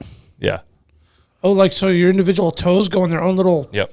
Oh, what? They still make those. Remember when they used to have the 5-finger shoes? I used to run in those. I used to have those too when I Yeah. used to run back in the days. Yep. Damn, Mayor. I can A see you long time rocking them ago. Shits, A bro. way time ago. Time ago. All right, so that sock you're Is that looking when at you right didn't there. put pork Okay. belly in that wrap, bro? Yeah, man. Yeah, yeah. So, Damn, look at them feet, boy. Tell them about your feet care. oh, dude, I'm missing toenails and shit right now. But yeah, So so healthy. like I use the toe socks like backcountry skiing. I use them skate skiing today. I use them running. This particular brand, super durable. They dry super quick and they don't stink. They don't stink. They're perfect for the backcountry. So you couple that, and there's another brand of skin barrier ointment that I use. It's called Salty Britches. In fact, I'm wearing their hat right now. Yeah. So Eliminate the chafe. this is not. Oh, that shit says britches. Yeah, You said not it. salty bitches. I thought that thing the whole time. I'm sitting here looking at his hat like this joke. I was listening to that one today with the lady. Amy. She's from North Carolina. She's too, South right? Carolina. South Carolina. Yeah, okay. man. She's a fantastic woman. Yeah. But I mean, that brand was born because her son was getting chafed from the salt water and not being able to have a good time on the beach. So she, in her kitchen, developed this formula. And this is not like Body Glide. It is not going to make shit slide. This is a barrier. It will stop the chafe. But on my 58-mile run, I covered my toes and in between my toes with the Salty Britches. I put the Exoskin socks on top of that. I re-upped one time at 27.5 miles, and then I ran the rest of it. So can you pull that up? Actually, I want to see what that looks. Is it like a glider kind of stick? Nope. Or is it like a cream? It's a tube. Okay. Yeah. And it comes out looking like Vaseline, but it's more viscous than that. Does it create like a layer? Yep. Damn it. Okay, that makes sense. And then you put that. So there is no rubbing on the skin. None. If there's any rubbing, it's going to rub on that Yep. britches material or Yep. whatever that and it's cream and is. it's and it's all natural stuff. There's no. Chafing ointment. Yep. I've actually got a tube of. I've got a tube of it in my truck. I got. Is that a 2 hang tubes loose? at work. Yeah. Oh shit, man! From the beach. Looking Yeah. holly, bra. Halibras. So she made this so that her son could have a better time on the beach, but it's starting to like trickle into the ultra running, into the skiing, into the hunting world. So Where you get some wicked chafing going on. yeah, so you put it on your hot spots, man, and it truly, truly helps. It truly does. So do you want to put it on Yeah, pre-trip, or could it be like, oh, this is starting to go? Starting to heat up. Let me put it on there. Both, because on that 58-mile run, I carried bear spray. It was just kind of strapped around my waist. I didn't train with that, so I started to get chafing like right on on the my belt. lower back. Rubbing hard. Yep, but I had a tube of that shit with me. I rubbed it right where the hot spots were, and it went away. and I didn't even have to re-up it. So does it need a minute to dry? No. You just put it on and Put go. it on like wet, sweaty skin. Doesn't matter. Wow. Wow. Huh. Doesn't like matter. it. So like talking about feet care, proactive hand care. Like when it's super cold, my fingertips will split. Yes, Oh I yeah, get that right or now. on the side. Yep. Yeah. Right on that toenail. At night, you put that shit on your fingertips. You go to bed. You wake up the next morning, no splits. Put it on your lips if you get super chafed. That was my next question. Was chapped lips, man? You get in the wind. Use it or for everything. sun. Yep. What about the that's what I was main gonna- chap spot? It helps. Trust me. Okay. It's a godsend. How about when one doesn't wipe enough? Ooh. It has a nice fragrance to it to cover up the stench. Perfect. Okay. Never know you get that clapped ass going Well, on. it looks like they have the nice little bottle, man. That's worth it to have it on the trip. Totally is, man. A tube Salty stays bad. with me. It's $13. That's nothing. It's cheap. So have you used that winter skin one? Yeah. Yep. It's only 2.1 ounces. You can carry that shit. Come on now. No, I'm thinking like How long would you say it lasts? like on your face for sledding. Like Oh, yeah. we're out snow Or machine. snow machining and Yeah. stuff like those guys are Absolutely. doing Yeah, the long because that Iron shit Dog is boys. cold. Yeah, Fuck the Iron Dog. I'm talking about fishing. yeah, Yeah. 100%. Yeah. 100%. like on the spaces, right? Yeah, where the yeah. goggles. Yeah, right up over here. How long does it last? I mean, I ran 58 miles and I re-upped at the halfway point, but that was a proactive thing. It's not like I felt that I needed to do it. Okay. And I was running just be through, careful. and I was like wading through shin deep water in spots, you know, and I didn't feel the need to re-up. But when you couple it with the toe socks, Yeah, sounds like you got your first sponsor there. they Salty put, britches. they put me on the ambassador team. We'll see what happens. Oh, there we go. All right, so this guy right here, Chad Wright, that's a bad motherfucker. He Look at endorses beard, the hell man. out It of this says it stuff. all. Yeah. Should probably use that for beard balm. Keep Bet that you I shit can give him a run for his money. That's cool, man. That's great. That's badass. stuff that you don't really think about. Right. And know? and It's a great Exoskin, plug, man. not only Well, do yeah, I they do would the never toe heard of it socks, unless you came. well, not only do Yeah. they do the toe socks, but they do compression shorts, and I live by their compression shorts. Like boxers? Yeah. Yeah. Or are you running Like them? boxer briefs. Same. I'll do anything in them. Okay. Yeah. Why are they so they don't move around? They stay. Well, they're seamless. So, Oh, there's no rubbing going on with because the stitching seams is where the rubbing goes. yep. Yep. So they're- Oh man, I saw that on your Instagram. Is that the seamless? Is that what he's trying to right here? Yep. So these are Exoskin compression shorts. Damn, that's what I'm talking about. Yeah. Is that And- like padding too? No, it's Oh, okay. it's just the weave of the material, and Okay. they're copper infused, and Oh man, I was just about And- to ask if there's copper involved because it Yep. looks like it. it's like if you guys listen to that Exoskin podcast Mm-hmm. that I did with Croy, he goes into the technology of the material, and it truly is fascinating. What's a cost of a pair of boxers? $40-$50? No, listen. to that. What's the cost? Really? What's the 30 cost of bucks? chafage? Okay. Yeah. Oh, trip. that's You know what I'm saying? Ruin the whole trip. You'll pay $500 for those underwear if you ain't gonna. Well, and, Yep. and Yes. what's the durability? Because what I found is, and I've gone through a lot of different type of merino, synthetics, First Light, Merinos were great. 32 degrees, you know, I'm with you, man. all So that stuff. I'm, And I like, haven't found the one that's the one. right now, as we speak, I'm wearing icebreakers, and you notice I'm not wearing them out doing anything because they're fantastic, but they wear Yeah. out. Yeah. This stuff I've been ultra running in. I've only got one pair. How about that?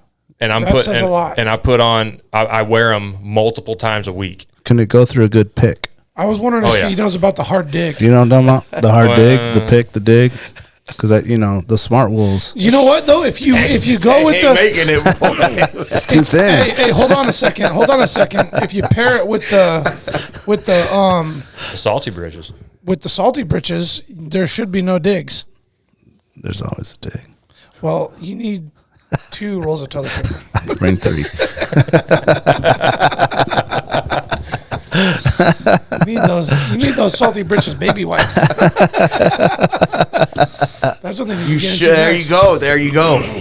There you go. As an ambassador, you can pitch that new product. The wipes. The wipes. Yeah. I'm going to look into that Britches underwear wipes. because, like I said, I've been trying all different kinds, and I haven't found the one that's. But you're right. It's the seam. It's that seam, and like, why do they put the seam right here? Like, that's the worst spot. Where it chafes hard. The seams they're going to seem like there is a seam at the waistband. There has to be. Yes, Of course. But as far as going down your legs, no seams. It's all one piece. Yep. yeah, I like that. I want to try those out, man, because I'm the same way. Like, I'm running Sitka, just polyester boxers.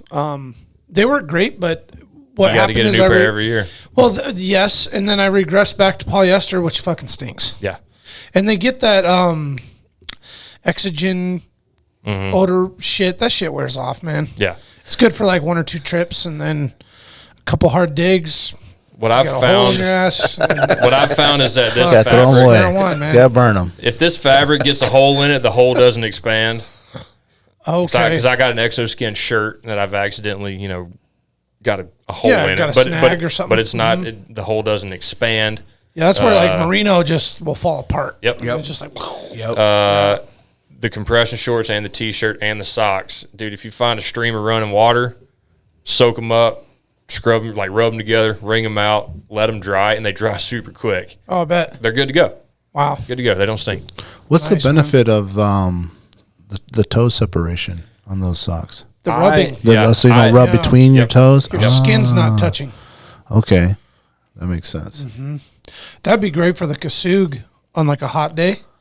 Well, I'm thinking that's great for like when your feet are wet a lot. Yep. When you're in waders, hell you're in wader yeah. boots, you're doing a float hunt, Yep. you're doing a big fishing trip, and you're just living in your wader boots. So Shit, even with some lacrosse, knee-high boots where it's trapping moisture. Yep. Yeah, working in the wintertime. My God. Yeah. So Whoa. Light bulb just went off for me. small time company, veteran owned, great Beautiful. people, like fantastic people. So I've been living in extra tough deck boots all winter. Shoveling the driveway, work. Because, we 17 and a half feet of snow we got. Everywhere I go, my fucking feet get wet. Yep. Those socks would be perfect for that. Like I wear them on the runs, especially like you guys were asking how I train. Like I train outside as much as I can, and if I know my feet are going to get wet, I throw them on. It doesn't matter if I'm going for a mile or if I'm going for 10 miles. Like wet feet suck, but those make them. Do they sell a knee high? Bearable. So in their toe socks, they don't really do a knee high. They do a boot high. Okay. You do a boot Okay, high. up to ankle. Yeah. So I couple that, and I Like a crew or whatever you call that. Yeah. So for a base layer, I'll rock a minus 33 like wool layer. But like with that sock plus that wool, if it gets wet up there, it's wool. It stays warm while it's wet at least. Yeah. And then I'm not worried about my socks being wet. I Because feel like with that compression technology and the copper would be great up the calf. I was kind of talking to Croy I about love all a that. knee-high And I sock, think man. It's my they're favorite. starting to. Let's go full quad to the quad. I mean, why not? Well, they do make tights. the boxer just they make touches- tights. Oh, really? They make full length tights. Yeah. Okay. Paired with the socks? Yep. And I don't know if that With they the hard did it. dig patch on the back? That's what I need. Yeah. That's what we need. Full, reinforced. Like a little 4-inch diameter patch, like right.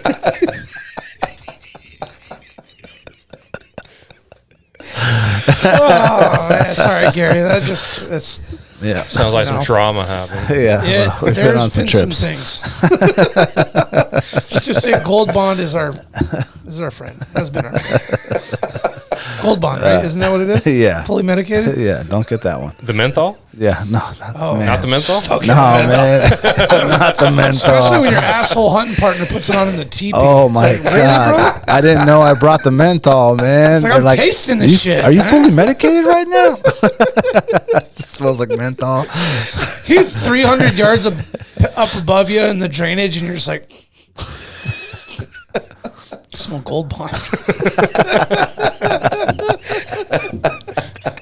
Oh man, That's it funny. gets dirty out there, folks. It gets dirty. It does. It does. Happens. Exoskin, man, find Yeah. it. Yeah. Well, Gary, we appreciate you coming in, hell yeah. man. It was a pleasure to meet Shit. you, and for people trying to find you on Instagram, it's persistence.hunter on Instagram. The website is still saltyhunter.com. There will be a persistence hunter. There will be a persistence hunter. Okay. Will be soon formally known as the Salty Hunter. I'm gonna keep the brand because I mean I got some ideas I might want to cook up here in the future. So Okay. Yeah, good idea. yeah. Thanks for your service as well in the Army. Sure. Oh, the mayor did it too. So The mayor, yep, he's got his thanks already. That's it. And pursue the podcast, man. You got to do it. Anything that we can do to help you out, man. We are a phone call away to help you get that thing rolling because I think that there is a big avenue for what you want to do there. And it's a community, bro. Yep. it is. It truly is, man. It truly is. You know, we're that intimidation factor thing. Don't let that be a thing. You just make a few phone calls and we're in it together. Yeah. For real. Well, you guys keep fucking crushing it. Thank you. Keep crushing it. And it truly was an honor to be here. I really appreciate it. Well, we appreciate you, man.